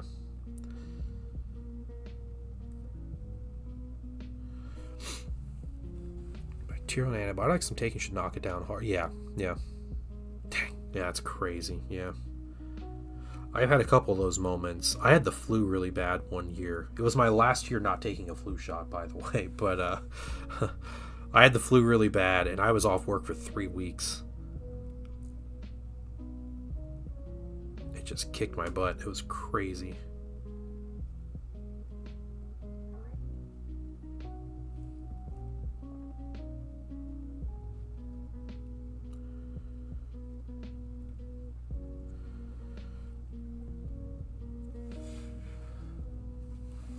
Okay, feet. Let's get... Alright. This whole contraption is silver. We can get this.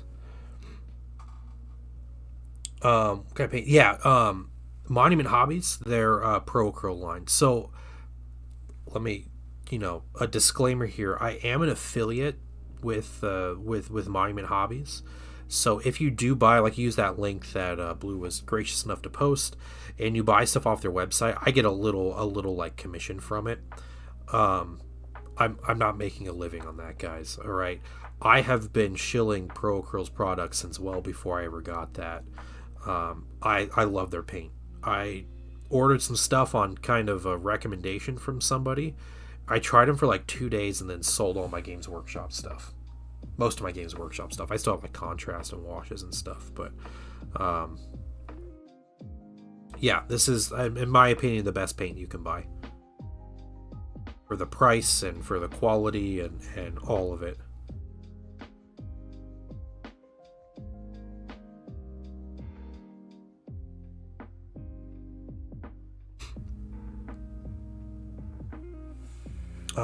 I do have a YouTube channel, Don.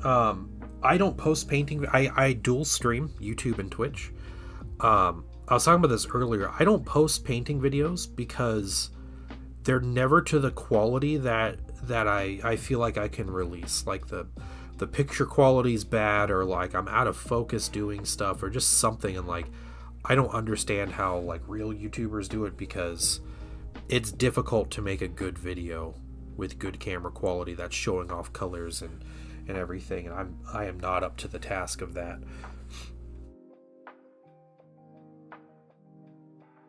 I have some of their paints I like the quality. Yeah, it's great quality. I think I can think of that fits World War I aesthetic. Yeah, Rebel. What's it take to get a name on a model? So if you want your name on a Thousand Suns Mini, it's just an easy donation. So either donation or bits. I think a donation's cheaper for you guys. You don't have to pay like the premium to get bits, but it's $1 equivalent, so 100 bits or $1 donation, and you get your name on a troop choice. So it would be, a tactical marine or a despoiler assault marine for my Thousand Suns, or a breacher. I got breacher squad painted now. $5 gets you on an elite mini, so you can get on a Saturnine Terminator if you want, or on a Kinatai Blades or Veterans or Command Squad, something like that. And then $10 you get to pick one of my tanks and name the tank.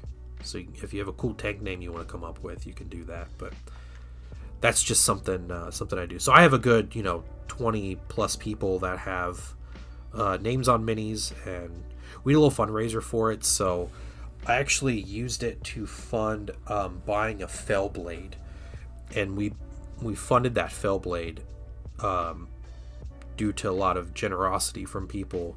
And so I have a fell blade, and then the chat actually named the fell blade. So the fell blade's name is, what is it? I can't remember its name now. Dang, I haven't got that many out in a month or two, but it has a cool name, I promise. But I've had a couple things where people have been able to name tanks for armies that I have, and you guys come up with the greatest tank names ever. So I love it when the community names my tanks.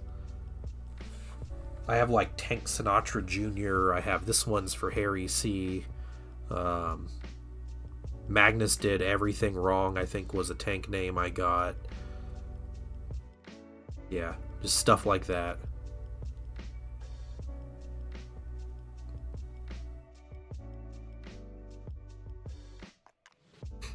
Yeah, I mean, Tanky McTankface. I don't know if I have a Tanky McTankface, but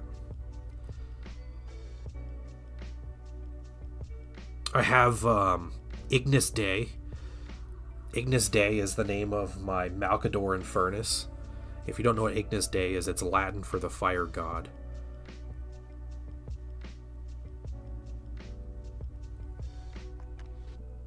Which is pretty epic.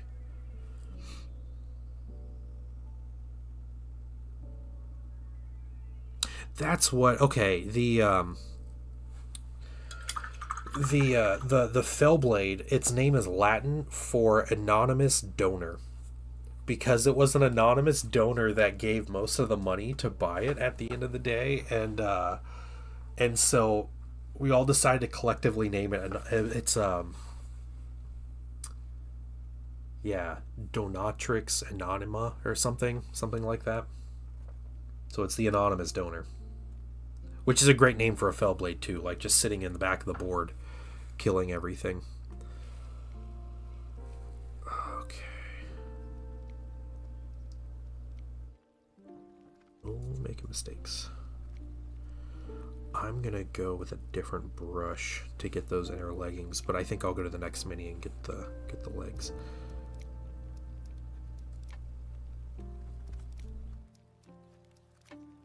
Okay. Next leg. So there's one set of legs. Anonymous donor of this massive shell to your face. Yeah, exactly, yeah. So good.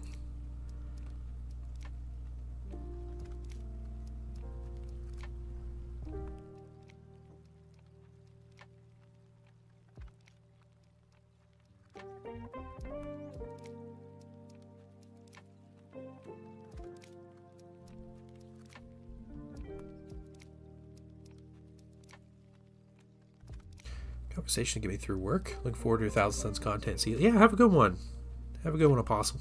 Apostolo. Hopefully I'll see you around. You know, guess I might work on some 1,000 Suns video stuff today. I've been... I'll lean into the motivation, right? When I get it.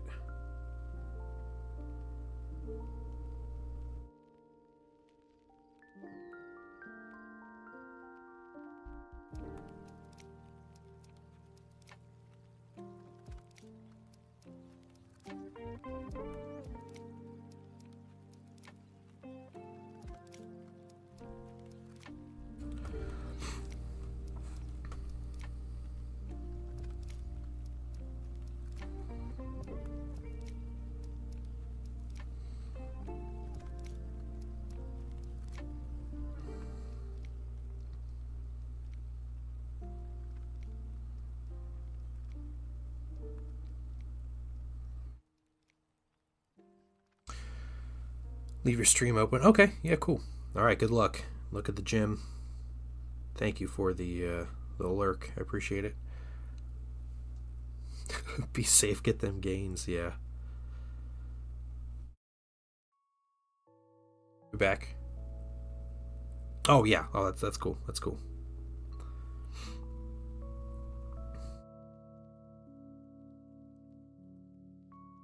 Yeah, I love getting questions, especially about stuff like that. The more I could talk about 1,000 Suns, you know, happier I be. Alright, we got that. Next.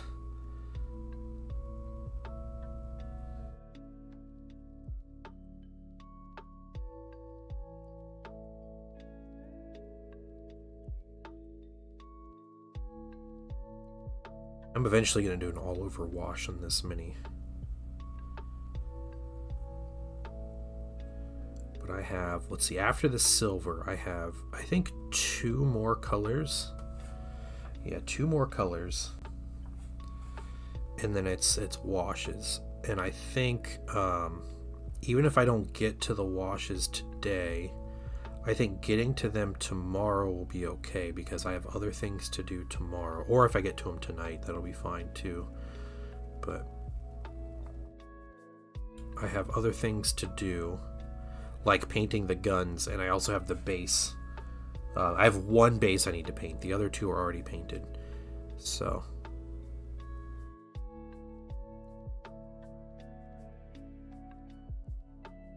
I can do that while I'm waiting on wash to dry. Currently deep diving into the lore of different chapters and different armies, different races that'll come with the Horse Heresy. Yeah, that's cool. The Horus Heresy, it's a great game, and it's a really cool setting. It's probably the coolest you can get as far as settings go for Warhammer.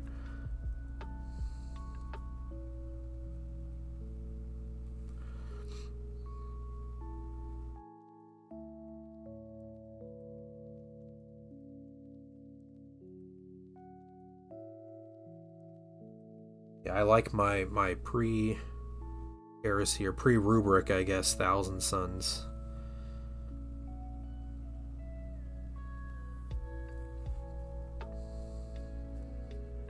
There's a good story about these Saturnine Terminators with the Thousand Suns, where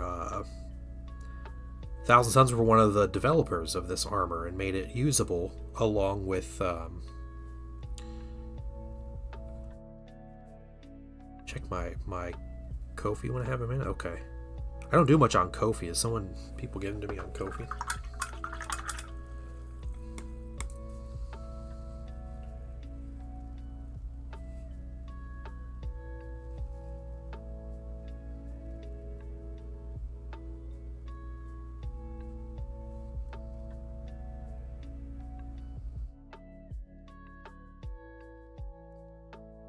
Oh, cool. Well, thank you for the Ko-fi donation. I appreciate that. Or coffee. I don't know how you pronounce it. But I appreciate that. Thank you. Ko-fi is an interesting website as far as donations. I tried to use it and then I ended up stopping because they have a weird system in place where all of the money service apps like PayPal and Stripe and all these things that you can use, they don't consider them donations. They consider it business purchases when you donate. And so those apps take a lot more in fees out of it.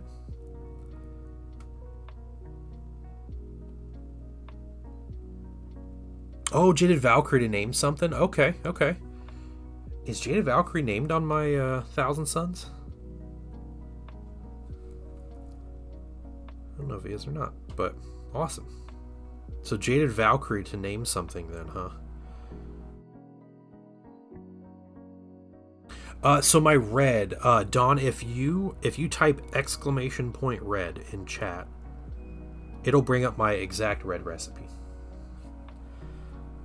It is time consuming and horrible.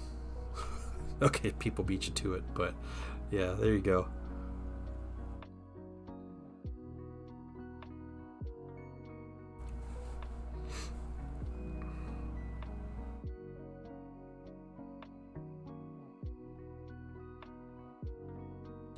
Yeah, it looks good. It's just my specific colors I used I wouldn't use if I went back in time and started this army over, but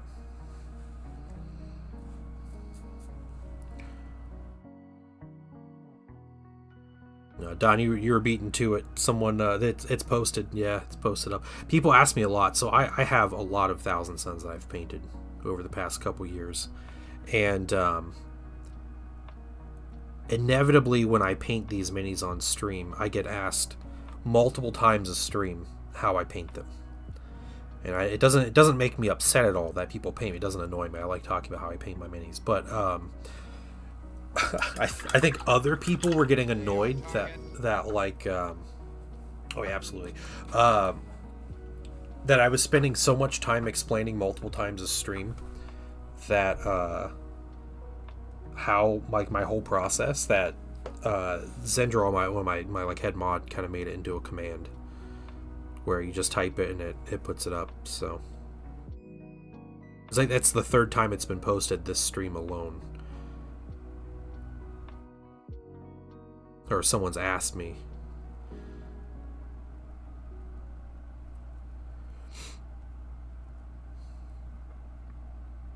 Yeah, it's what is that? Necessity breeds innovation, is that what it is? This isn't some clever thing I thought. I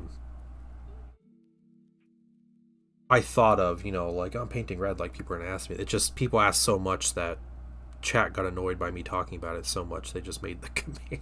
So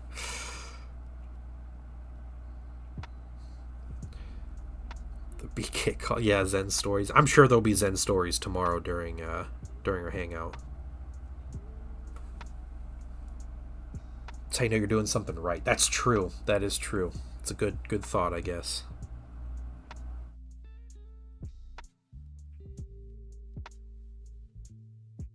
I post a picture in the Discord what these minis look like right after I'm done just putting the red on them, before I cover them in varnishes and everything, and it's wild how like vibrant they are.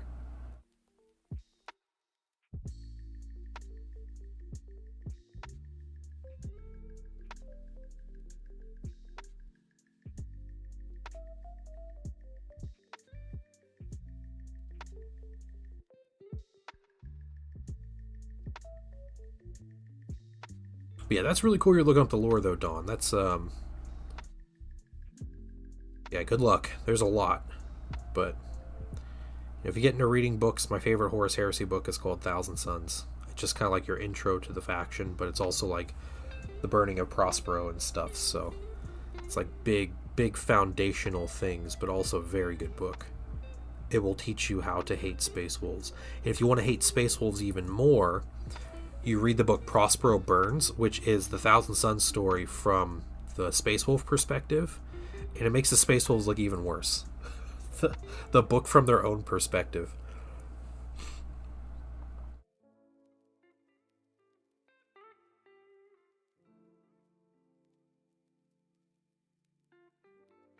Five or 6 years. Never got into the lore. Oh, that's cool. That's really cool. Shiny Mew, welcome in.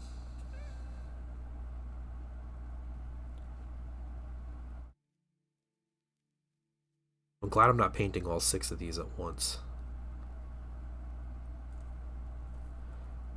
I just have to assemble 2 more of these Terminators. What if we don't want to hate the Space Wolves? Then too bad. You're out of luck. They do everything they can to get you to hate them. And if you don't hate them, then it's your own fault.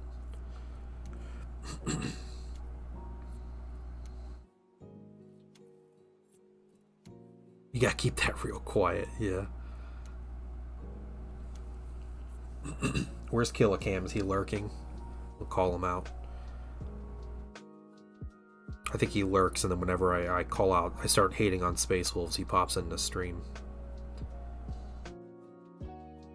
He is also foundational to my hatred of Space Wolves, so I don't want to leave him out of this discussion.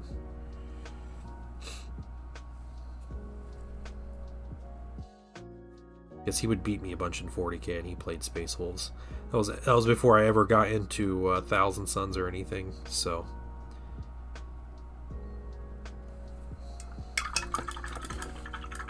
Donating plasma? Oh, cool. Good for you. All right.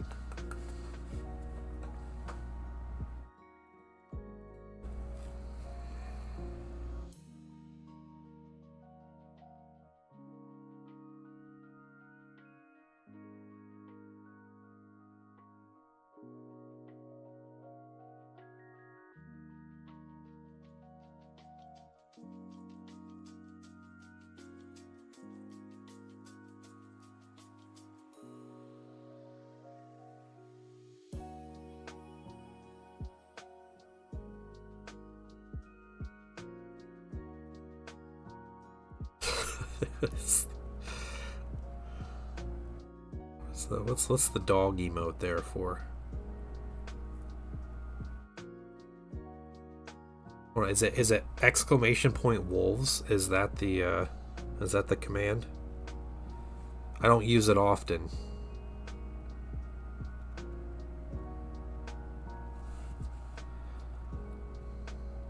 Yeah, Jade Valkyrie. Yeah. Name a mini. Or is there a mini where you would like your name? Oh, where is it? Oh, I don't know what it is. It's a SW maybe? Space Wolf, like exclamation point SW? I can't remember what it is. Where's Dunder? There we go. Jeez. Those are not my words.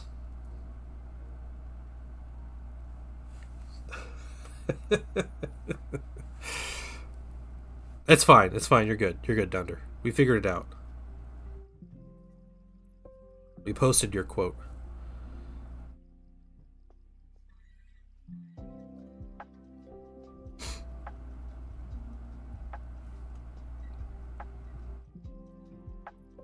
Yeah, Jaded, if you want your name on an elite mini in my Thousand Suns army, this is not I'm naming miniatures. This is my name goes on a miniature. So,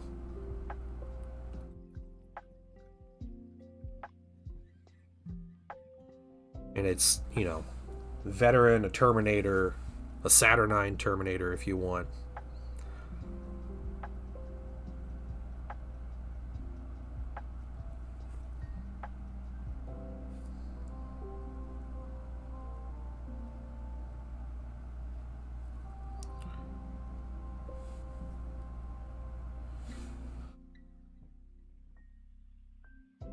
I will not be killing Space Wolves this Sunday. There's no Space Wolf players at the Zone Mortalis event, but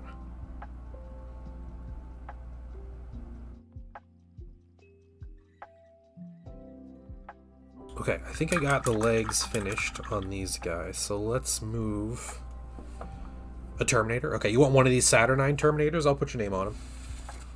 I'll do that on the base when it's all painted. Okay, those are silver. Those are all silver. You know, I need to get... Let's get a slightly smaller brush.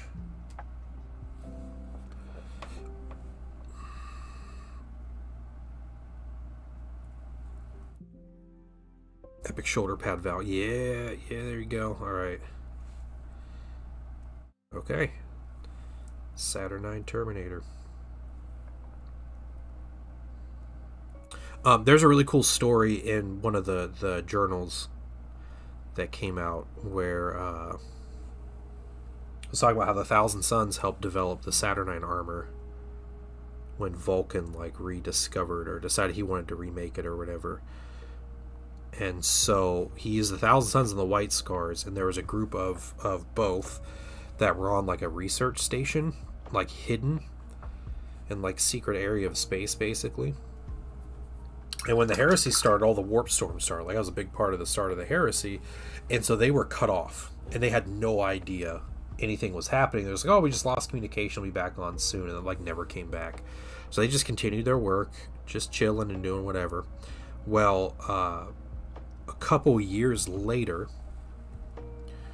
the storms lightened up. And a White Scar ship showed up to the space station, like a strike cruiser or whatever, and they came to the station and they're like, oh hey, there's White Scars here, cool, how are you guys doing, you know, we got a lot to, you know, what you guys been up to?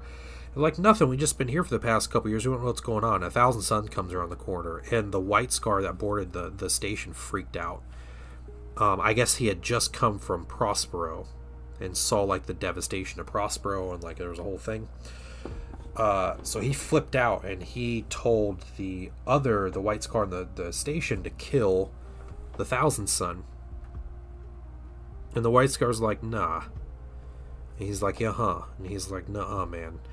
And so the White Scar is about to kill him himself. The new White Scar is about to kill the Thousand Sun himself. And then it was a Storm Seer, a White Scar Storm Seer that was on the research station, ended up killing the dude himself, and it started this battle on the research station where the White Scars were trying to kill the other White Scars and the Thousand Suns and calling them traitors. This whole time, the research station has no idea the heresy happened. So they're like, who are these people? Why are they trying to kill us? You know, and doing that whole thing. Well, the White Scars board and the research station defenders, they put their dudes in Saturnine Terminator armor, and they're like, okay. So they're just marching down hallways in these big shoulder pad armor, and, you know, pretty much impervious to fire. But whenever a bullet does get through, there are Thousand Suns standing behind the Terminators, and they're just healing them. You know, like just using, you know, biomancy to heal any wounds that actually come through. And so the Thousand Sons and the defenders basically just run roughshod through the white scars that attack them, and they kind of decide after that, at the point they're like, all right, I think our work here is done. They kind of separate out the suits and they decide to go kind of figure out what happened. And so they both kind of part ways and go do whatever. No communication. I'm pretty sure he said they were heretics and everything, and he may have mentioned that Horus betrayed the Emperor, and then he's like, well, what does the Thousand Sons have to do with that? And whatever. But yeah, dude's like, I'm not killing my friend, we've just been chilling here.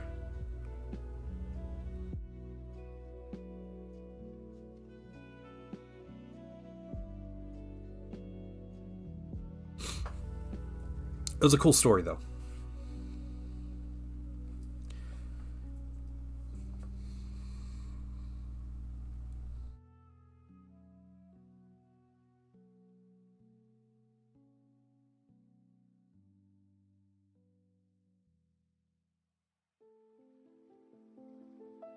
Saturn had pocket healers. Yeah.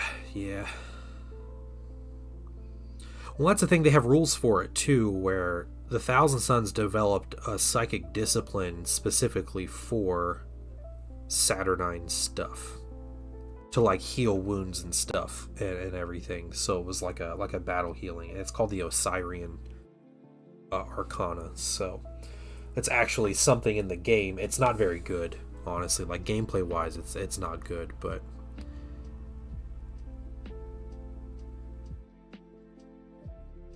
yeah, it's very much like a minor healing spell, or making it a little less susceptible to like overload rules, which is like hazardous in 30k, but it's not worth the risk. Like 100% of the time, it's not worth the risk.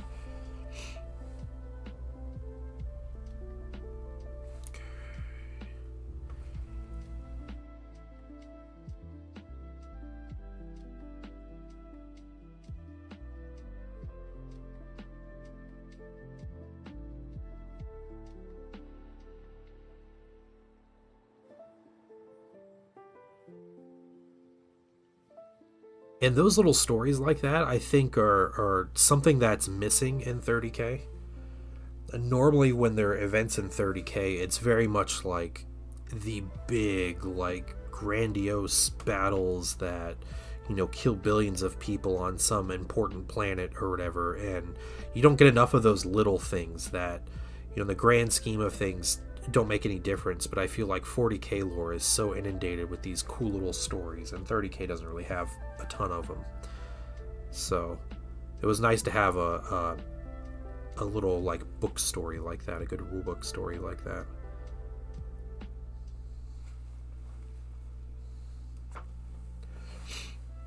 Okay, so this thing, silver.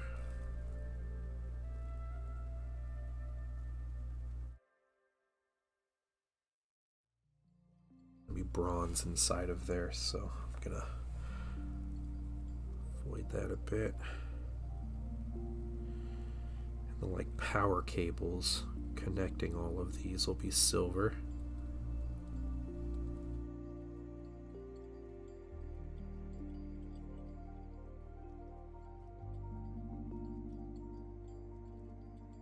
Sure, it'll get there in time. I hope so.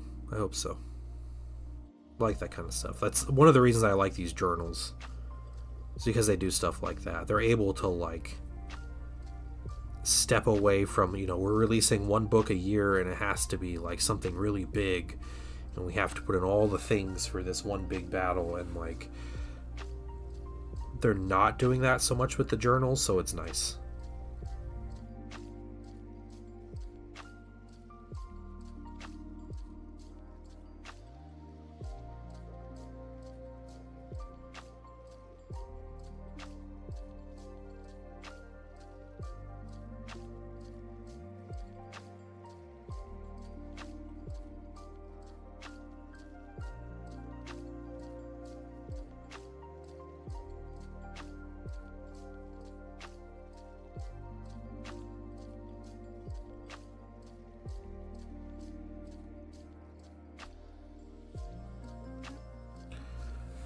Okay, torso.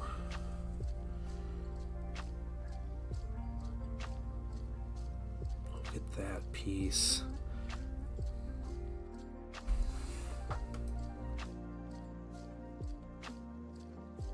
It's like a... all that armor, and they have like a metal buckle here. Like leather straps to tighten things down. Crazy. Okay, let's get the next one. A lot of silver at this point. We had to get the tops of the shoulders. There's this piece, some of the head, and then these like elbow joints. Be silver as well.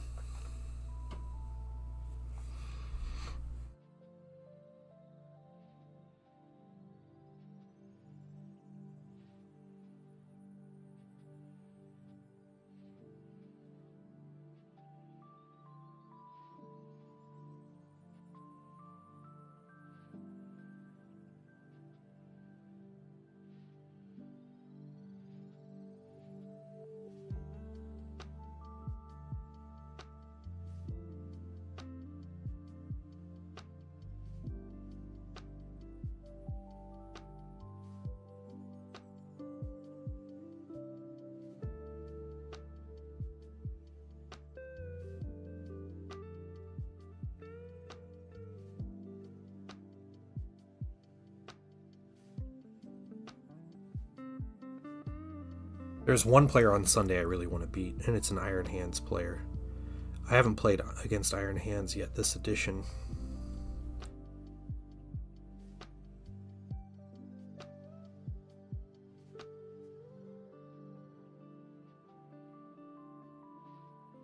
Be good. This guy used to play Blood Angels,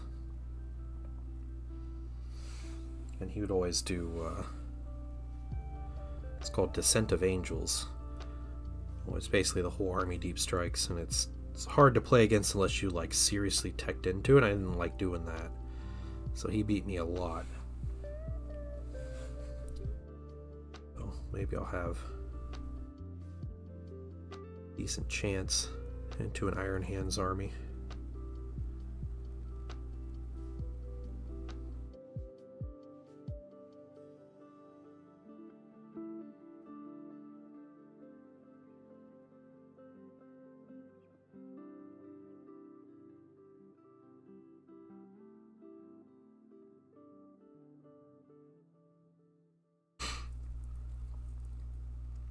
Okay, one more round. So just these pieces in here.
If anybody was chilling and streaming, I was playing demos the other night. I was playing a couple different games.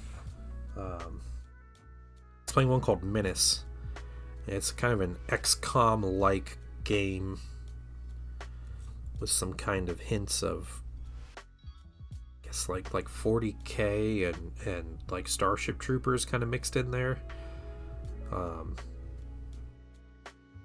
That game, I say they didn't have a release date on it yet when I was playing on Sunday. Well, Monday they got a release date, and it's actually coming out on February 5th. So in 2 days, that game releases. Yeah, the one before the Total War one, I think. Yeah.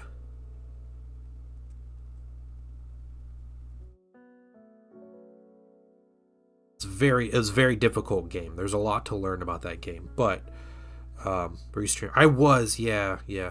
I stream the occasional video game. Normally, if I do, it's on Sunday nights. So I stream. I had a couple demos that I was wanting to play or show off or whatever, and that was my first time trying that game. I got the demo for it for free, and was playing it. So it's a fun game. It's pretty punishing though.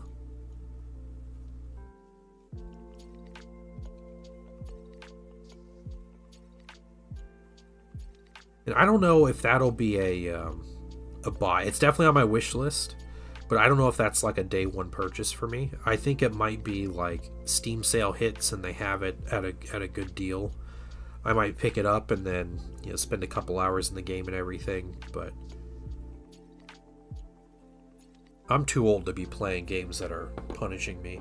Yeah, Menace. Yep.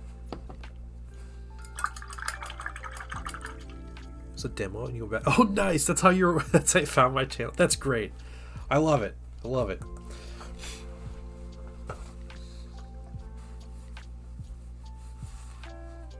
Yeah, that's funny. The most random things, right? Normally, I start playing video games. I just embarrass myself. I already painted you. It's this other one. Yeah, here's our last one here. So I'm a big fan of man, I love tower defense games. So I'm always a big fan of tower defense game. I'm a big fan of like city builder, like survival games. I like turn-based strategy.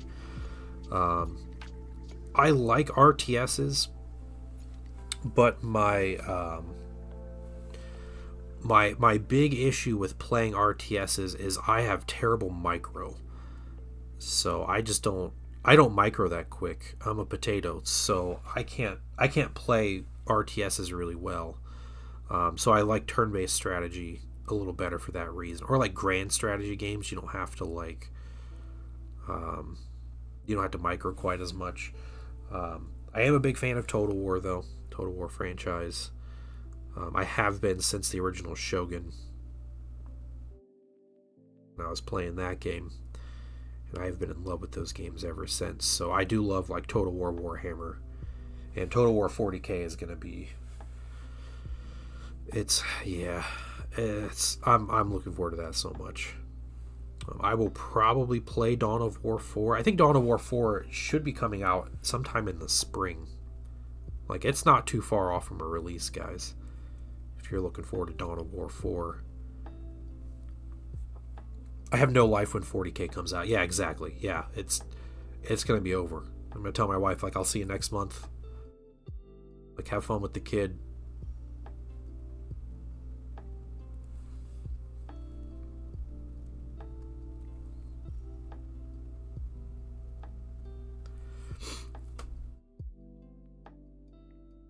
Also a dilemma of mine though, like is it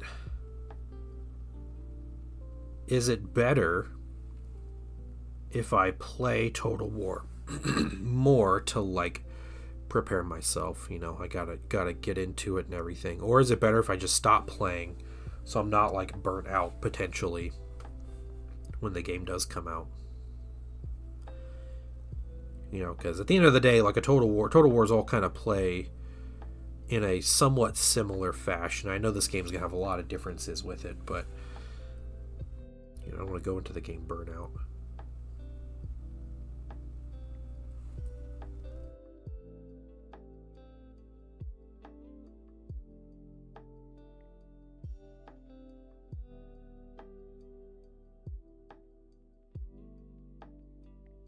The learning is part of the fun. I agree. I agree. I'm really bad when I play 4X games. I'm really bad about. I will start and play, whatever campaign or run or whatever for a 4X game. I'll have this big thing going. I'll be 4 hours into it, and I'll be like, man, I can probably do this strategy, and it'll help me do this a little better. And like that whole snowball effect will happen, and it'll be better overall. And I'll just quit and restart. And I'll just go with my next plan. And I do that a lot, though.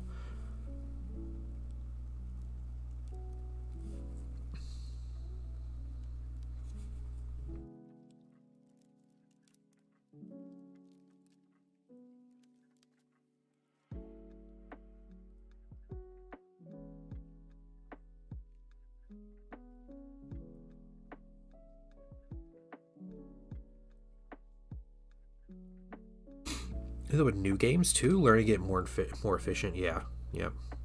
I like. I really enjoy Hearts of Iron 4. I haven't played it in years, but Hearts of Iron is a game I really enjoy. And yeah, I'll be playing, and I'll be like, well, if I do change up this tech, then I can have more mechanized armies or more mechanized divisions, and with more mechanized divisions, I can potentially do this, and that makes this better, and then like that's how I end up. I feel like that's how I end up every time. I'm like, oh, I can do this, and I can try this strategy, and like do this thing, and next thing you know, I'm 600 hours into the game, and I have 2 achievements or something. So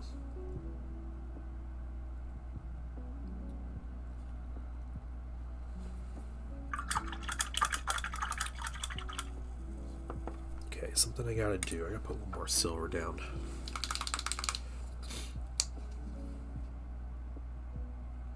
I think at this rate, I might be able to get the wash down tonight on my own. I don't think that'll be a today during stream, but if I can get these couple of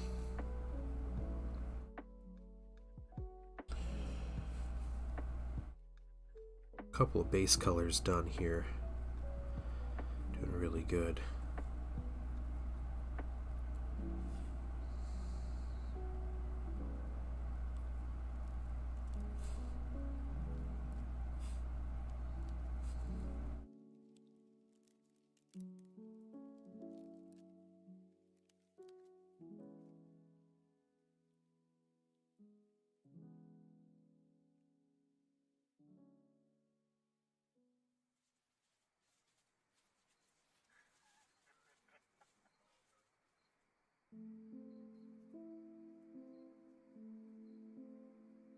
I still play a bunch of Vampire Survivors when I can too. That game's fantastic. I'm trying to unlock everything. So every time I play, I look at what I can unlock and like go in and try to play to unlock the thing. That's just, there's so much. I don't have any of the DLC either. I have the free DLC, but I don't have anything else. So like, I'm sure there's whole other worlds of things that I can do in that game.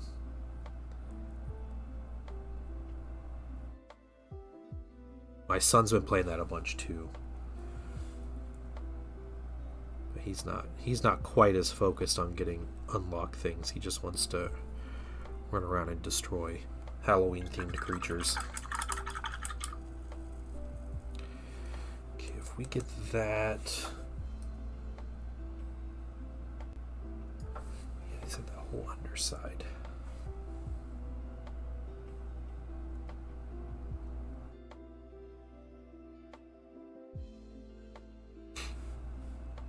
Hey, Groovy, what's going on? This guy is a Saturnine Terminator from the new edition of Horus Heresy. So it's a Terminator variant in 30k.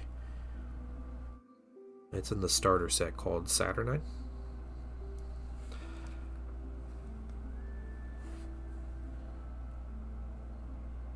I think you can buy them on their own. A box set of 4, if I'm not mistaken.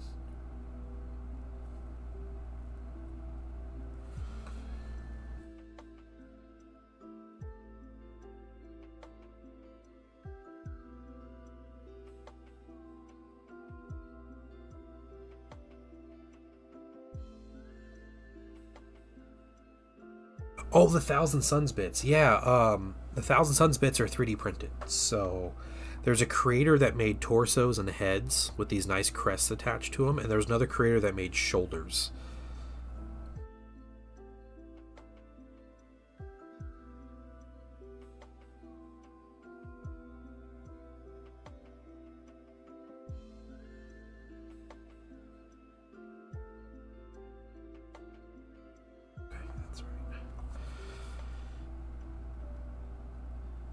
I mean, they made random bits of things and they just happened to fit pretty well on these plastic minis that already existed. So, definitely not designed specifically for the purpose.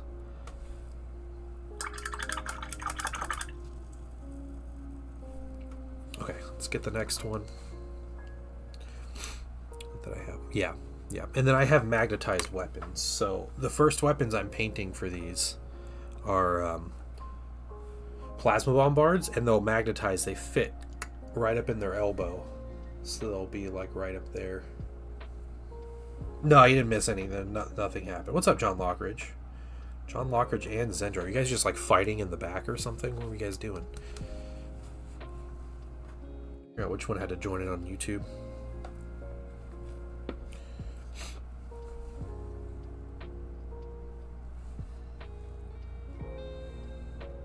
Hey Zen, I have a request of you. You printed Saturnine Dread. Yeah, the Saturnine Dread looks pretty cool.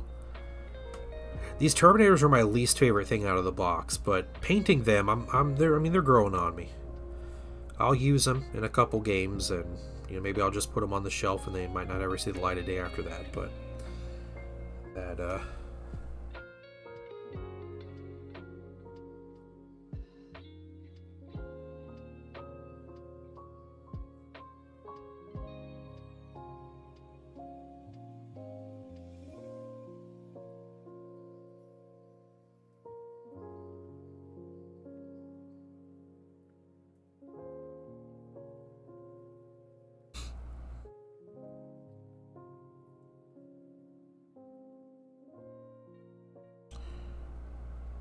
Hey Zen, would you mind 3D printing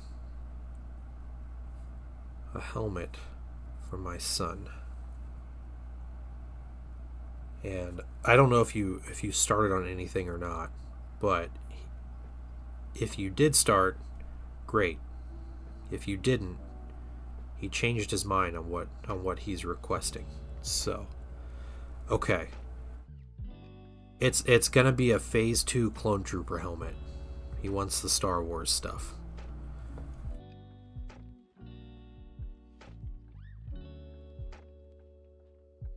But yeah, because he'll be doing Valentine's stuff next week.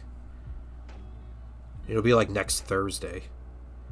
Because he wants a Valentine box, guys. That's a helmet. So...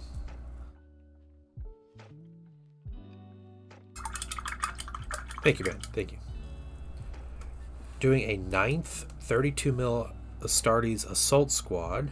10-man, 5.5. Yep. Oh, no. Yeah. Stuck with 9 then, huh, Troy?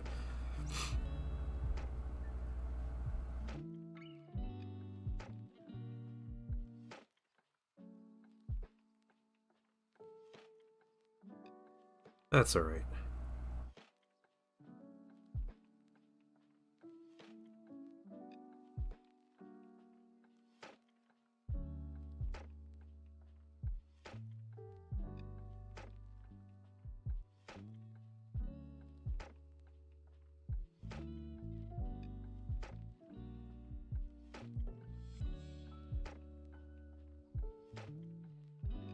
Gold? I don't have a recipe for my gold. No. People don't ask me about that one quite as frequently. You know how I paint the gold on these guys? It's not as complicated. Normally what I do is it's just Procro Rich Gold. And then I'll wash it with a flesh wash. Whether that's like Reichland Flesh Shade from GW or Flesh Wash from Pro Acryl. And then it gets the overall black wash like everything else on the mini. And then I'll pretty much, depending on the mini, but normally I just highlight with a bright gold, like a simple highlight of Pro Acryl Bright Gold. And that's about it. If I were to do these again, I would use a bronze instead of gold, because bronze looks so good as a gold on like Grimdark minis. It's so good. That's what I would do. But you know, I am too far in to start changing the look of all my minis now, so.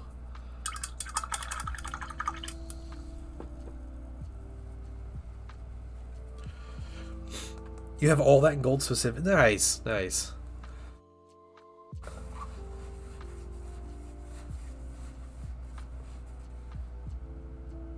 Oh no. Trey getting karate chopped again? Is that what's happening here? By Nightbot?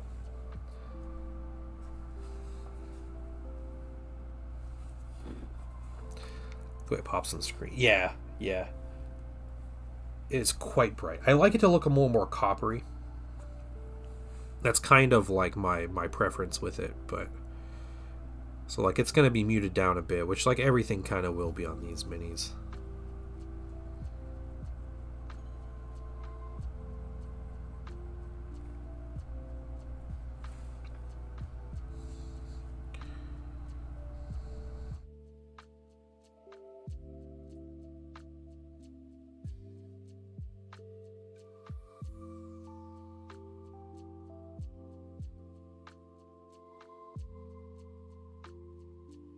Type of gold I look for when I apply a wash and you highlight it. Yeah, yeah.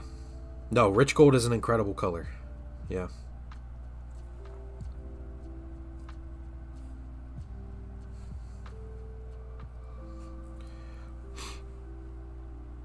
Zen, how was your weekend, man?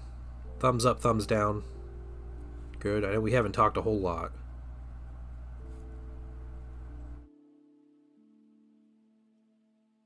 What you got? If you're still there.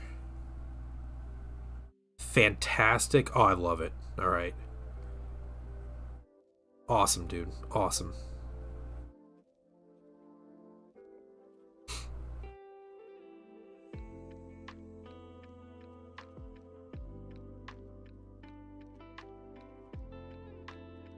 Did you bring Gundam cards? I gotta ask. Did you? I know you did. But I need confirmation. Did what? Bring Gundam cards, Gundam TCG stuff with you?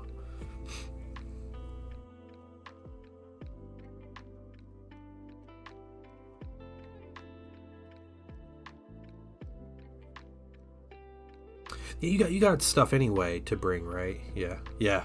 Sweet.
Okay. Next, get these big shoulders. I'll go from there. Hop off. All right, have a good one. Have a good one, Zen. Good to see you, man.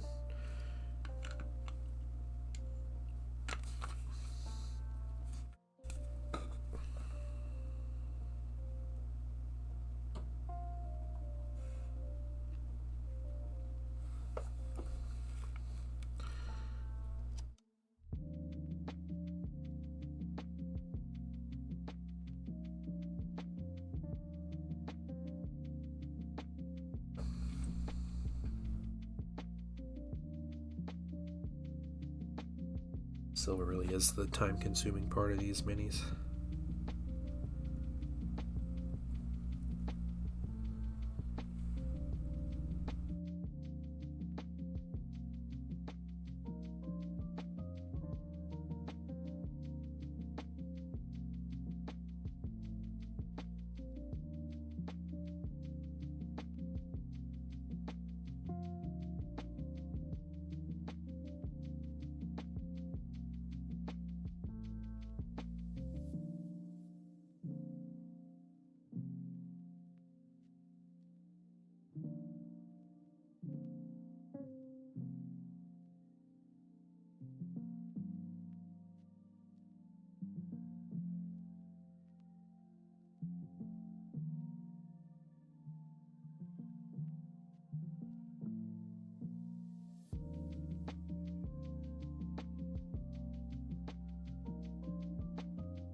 Be real honest with you guys.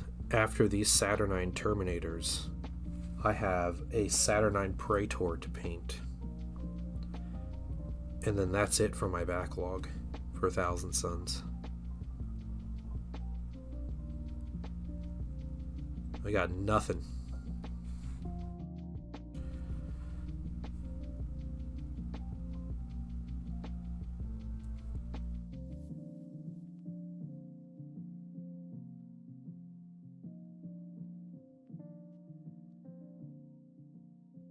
That's pretty crazy.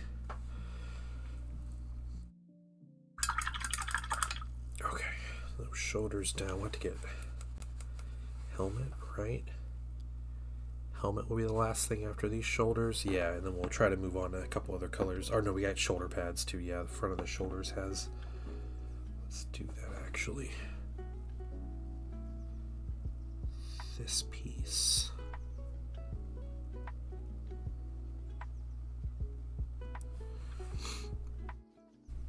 Okay.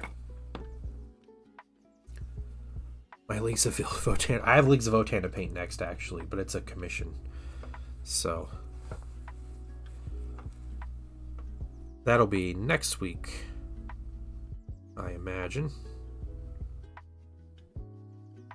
Should be fun. Get to paint some new Leagues of Votan minis.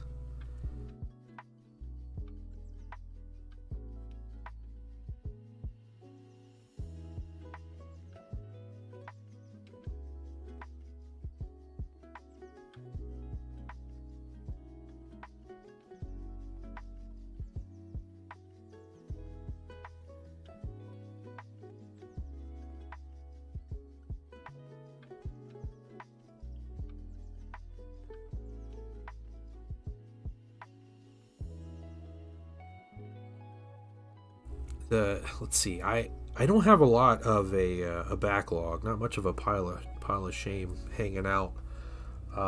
One thing I have that I was thinking about a project, because I painted a bunch of undead minis earlier. That was my other kind of big thing. But I have some old wood elves that I was working on stripping the paint off of, and they've been sitting in simple green for a while. So maybe I'll get back to them, or I just wait and get some more 1,000 Suns back in the mix. But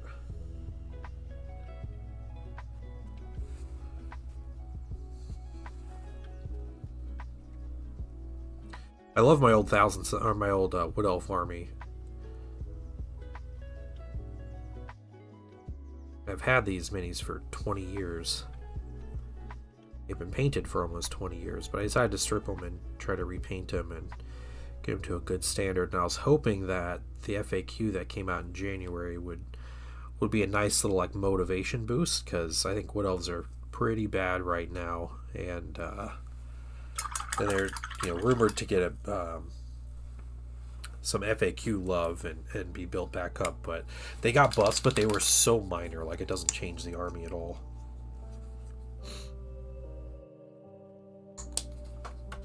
I think someone did like math on like their army, and like, here's my army, and with all the points changes, I saved about 30 points. Like, what can I do with 30 points? Almost nothing.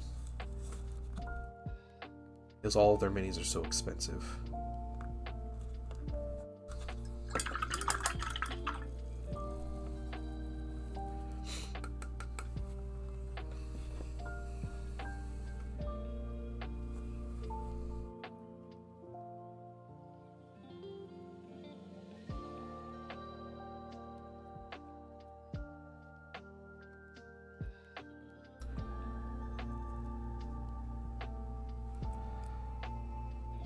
I'm gonna raise over those 30 points. Yeah, seriously, yeah.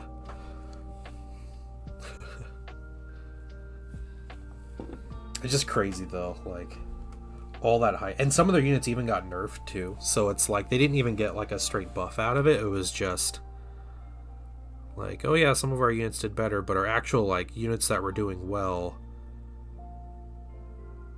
or they're like doing okay, like got nerfed even though they weren't like doing great. A whole weird thing.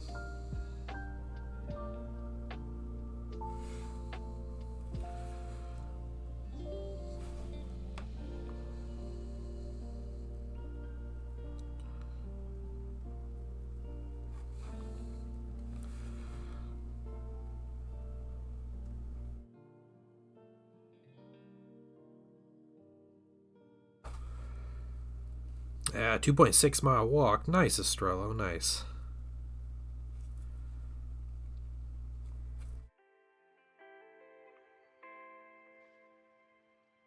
I did cardio this morning and rode the exercise bike.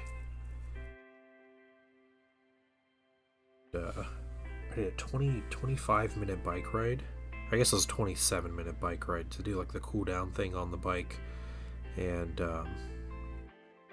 with the level, like the gear I was biking at, ends up being like 7.5 miles or something, which I guess isn't too bad. So 0.5, so it was over fast. Nice, very nice.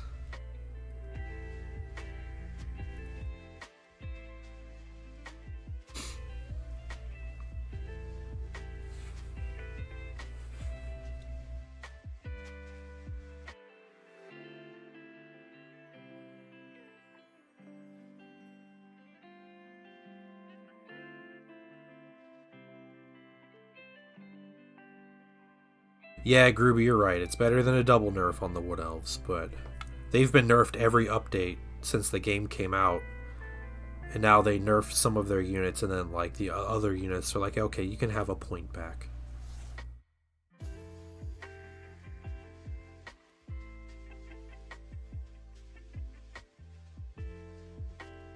It's funny too, because I don't think any of the change. There was one change since that game came out, a rule change that specifically targeted Wood Elves. I think the rest of the changes in the rules is just Wood Elves catching strays.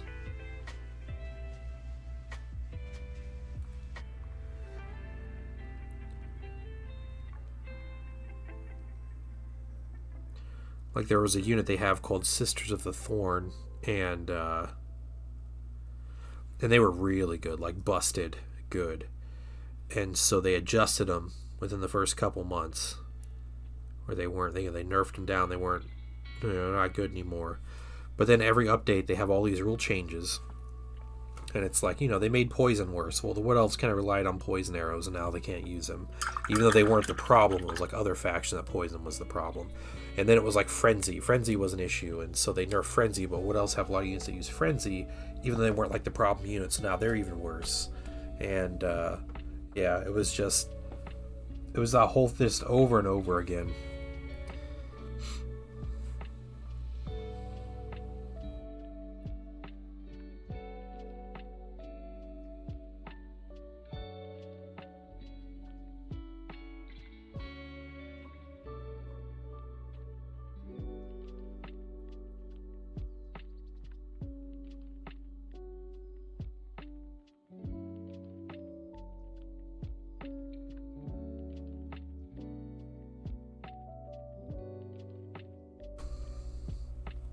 Okay, And is that everything? I think that's everything that needs to be silver. So let's get the others here. This little light bulb up here.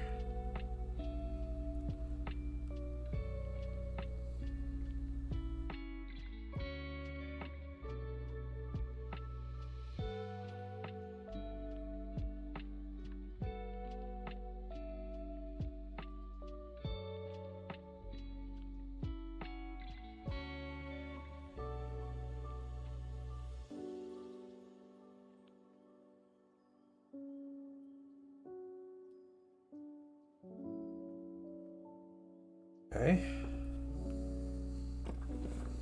Last but not least,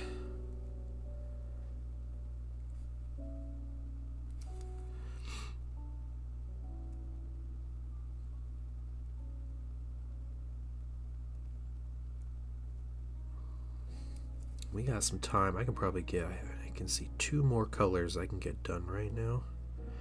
Maybe 3.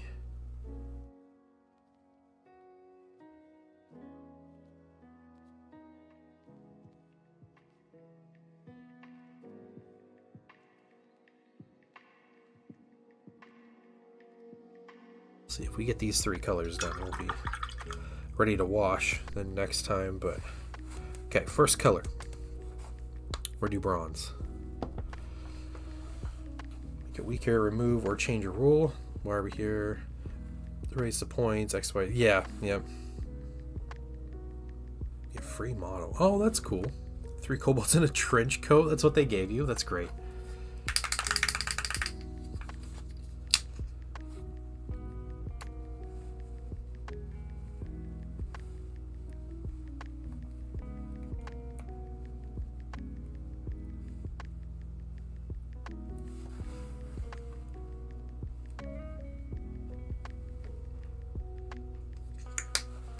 Oh, hit things.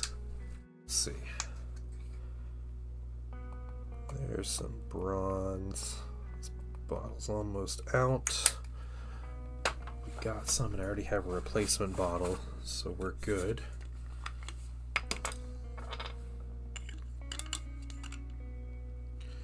Get some more flow improver out. Their metallics tend to thicken up over time quite a bit more than the others, so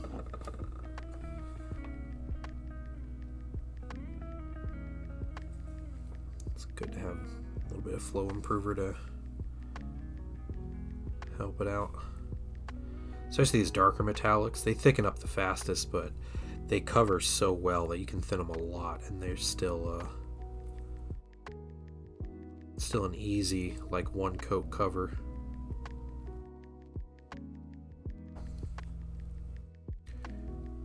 You post on Discord? Okay, cool. I'll take a look in a few minutes.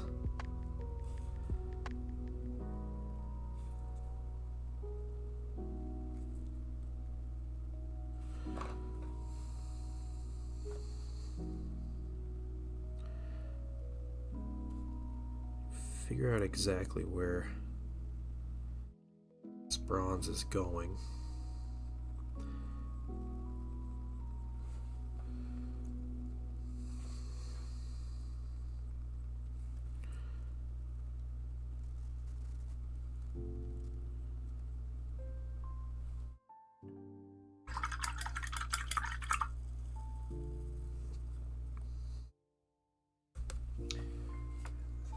I think we want to get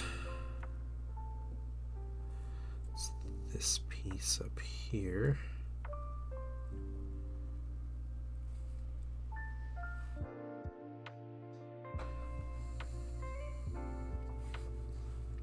And also, I believe this outer ring piece should be bronze because it looks cool.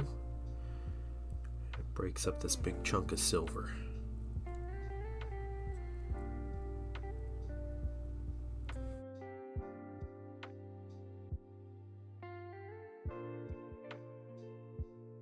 Family shot my new Antioch warband. Okay, sweet. Yeah, let me get the bronze on this mini. I'll take a look.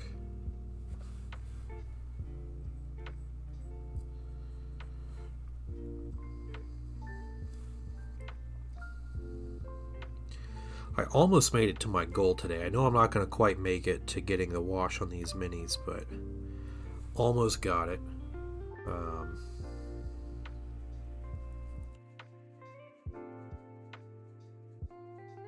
We have plenty we can do tomorrow, but I'm feeling really confident we can have these guys done by Thursday. Okay. That is the bronze. That's going on the back of these minis. I don't think there's any other bronze. That bronze and that red looks so good. Work at 8:30 to 8:30 to 8 to 7:30. Dang, okay. It's a long day. Alright, what do you get? Oh, it is 3 kobolds in a trench coat. That's great. His little fingers, their arms aren't long enough to come out of the trench coat. That's so funny. That's a great little mini. Oh, yeah, I need the finished Warbit. Man, those colors look so good. Yeah, you're like oil wash in your color palette. It's fantastic. It's so like Trench Crusade. And like the little touch of like the dingy yellow is like a perfect touch. Ragliar Who-Man? Yeah. Is that like, what was that on BoJack Horseman? Human Man or something? What's the kid in the trench coat's name? But it's just like who he is. They never address it whatsoever. The like nervous kid in a trench coat with like a broom hand for a hand and everything.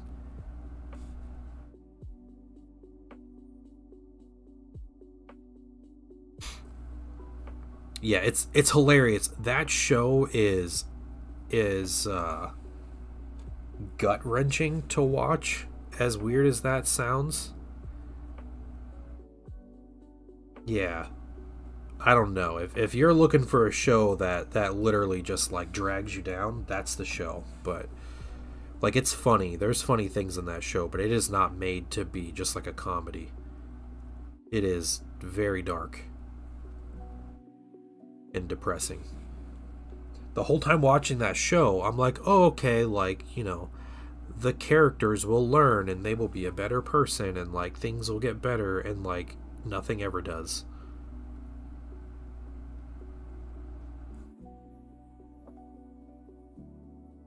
So just know, because I had that hope the whole time I watched that show and I was let down. Vincent Adult Man, that's his name, yeah.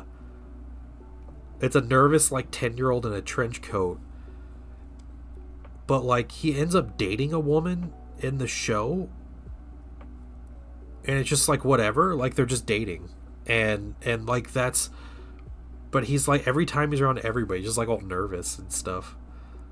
And no one ever addresses it. No one ever talks about it. He's just like who he is.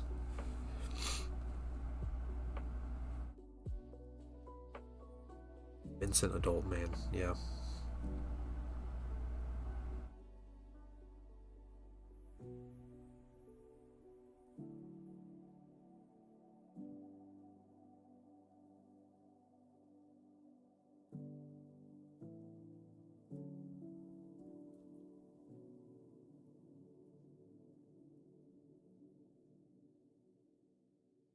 He did a business, yeah. Oh gosh, it's been so long since I've seen that show.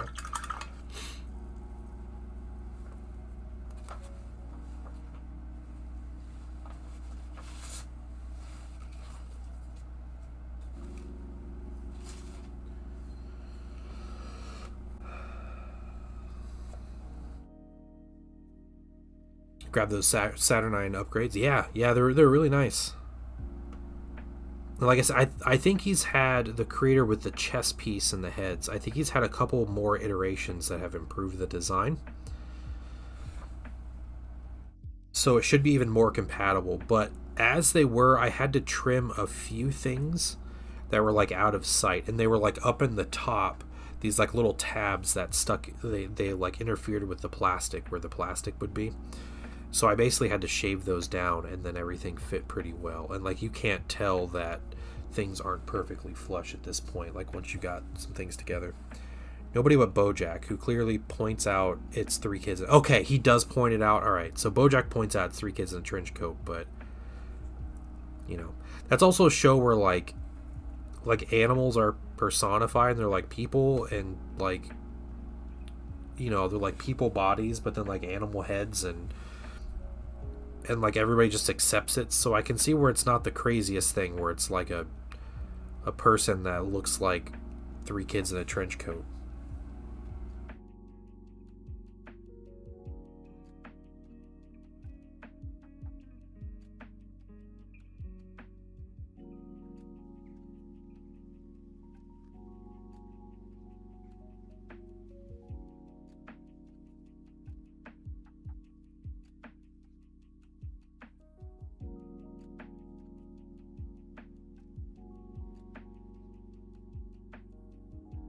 It's been so long since I watched that show, though.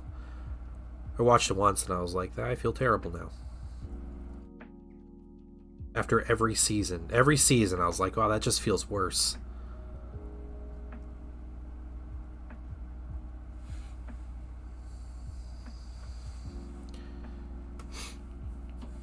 It's like reading Where the Fern Grows. Where the Red Fern Grows, I've never read that, fortunately, but I've heard it's pretty terrible. It does kick you in the emotions, yeah.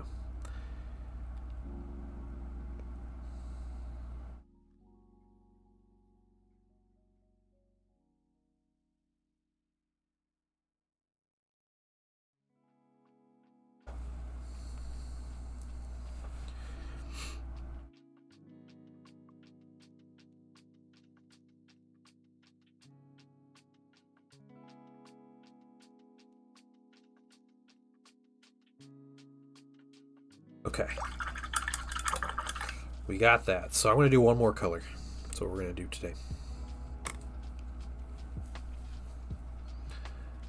Coming together. I'm going to get some coal black.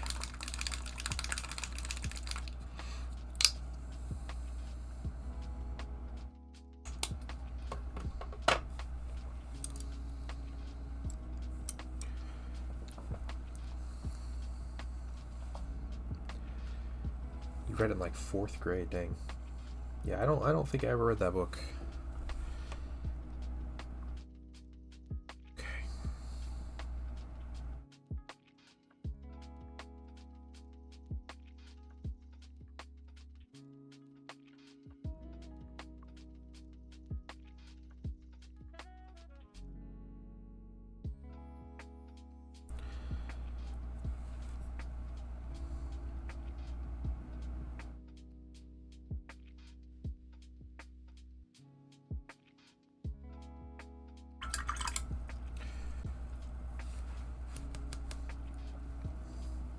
Yeah, you want to watch a show about ruining your life. Yeah, that's how it's rewatchable.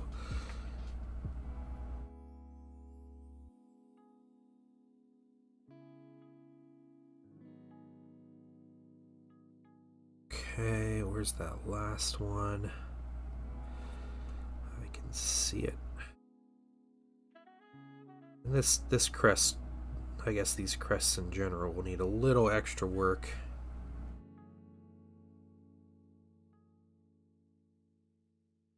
We'll get there.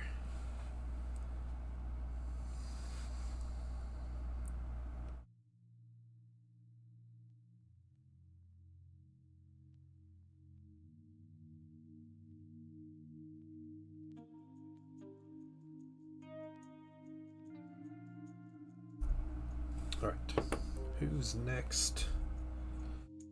You are. It's easier to see on this guy.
Okay.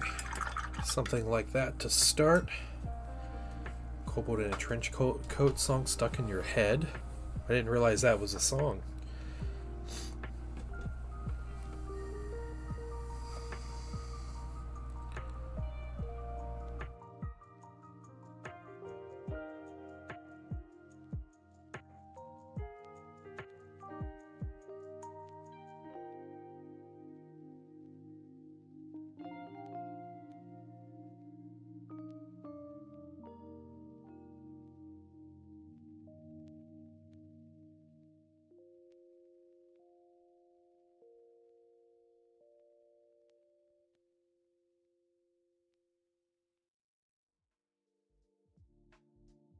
Neither did I.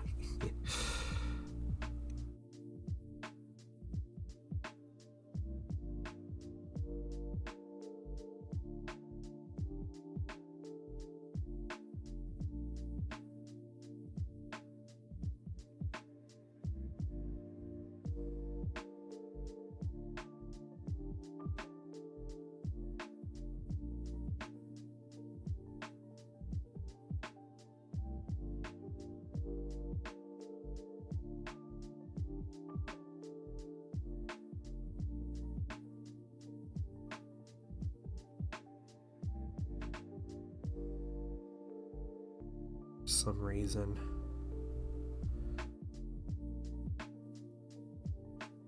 Crest pattern goes all the way around.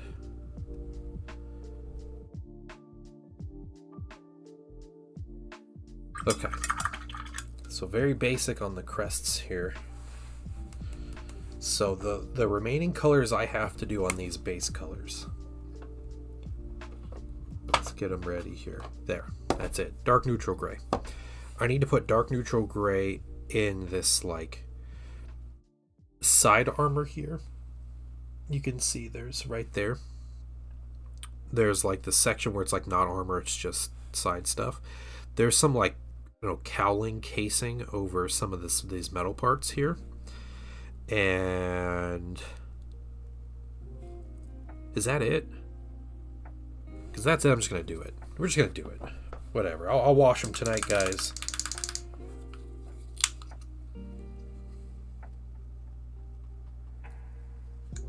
And we'll be ready tomorrow. How's that sound?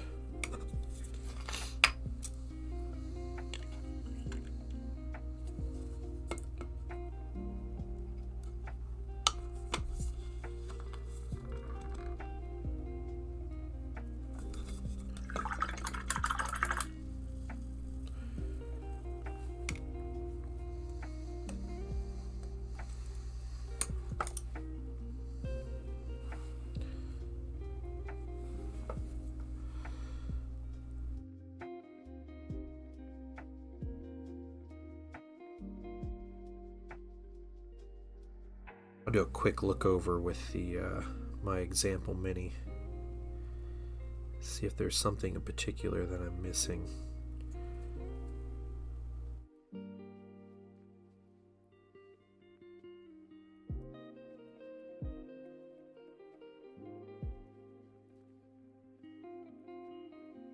know, I think these little covers should be black anyway. I don't even think they should be gray. So maybe I'll just grab the black paint.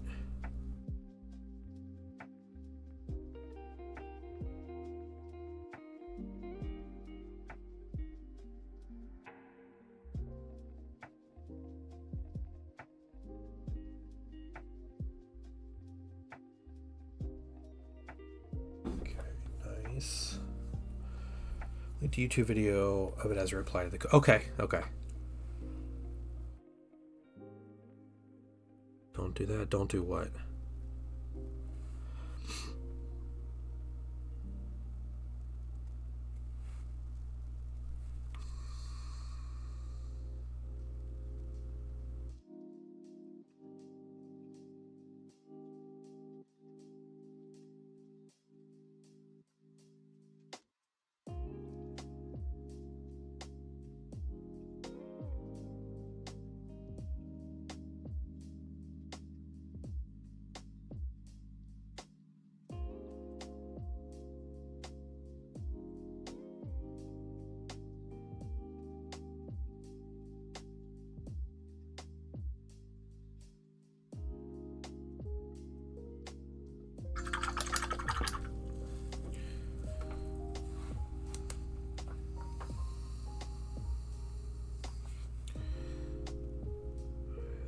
Still on with this gray paint.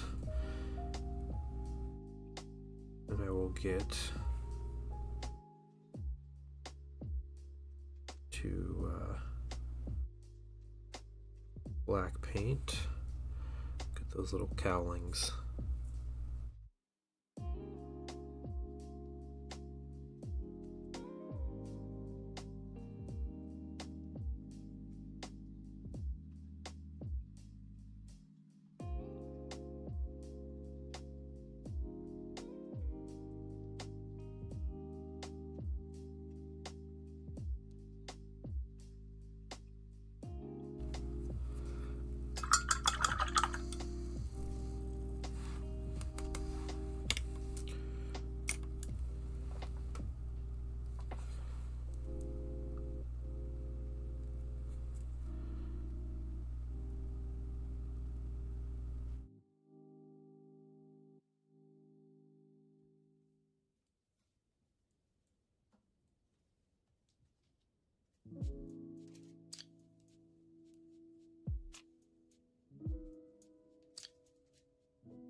Okay, cool.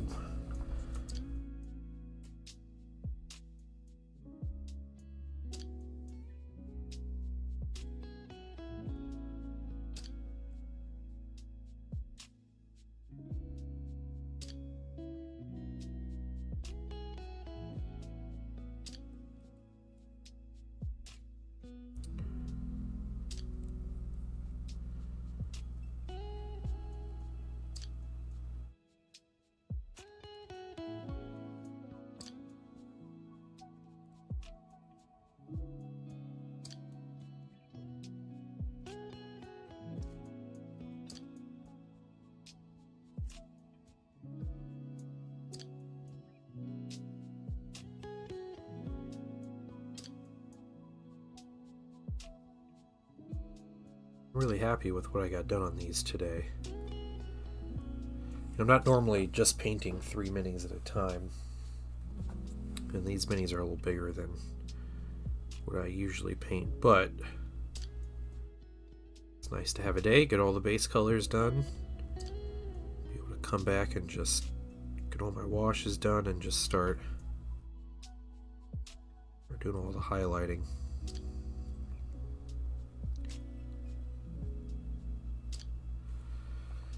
If I'm feeling real motivated tonight, then I'll start working on the weapons.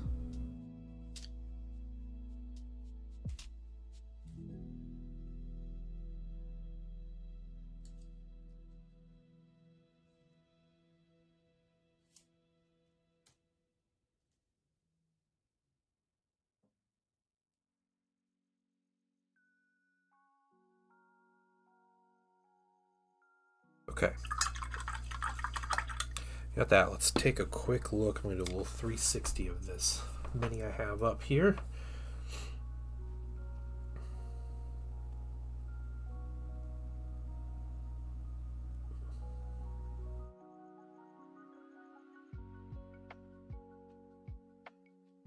Yeah, I think everything's good on these. I think I'm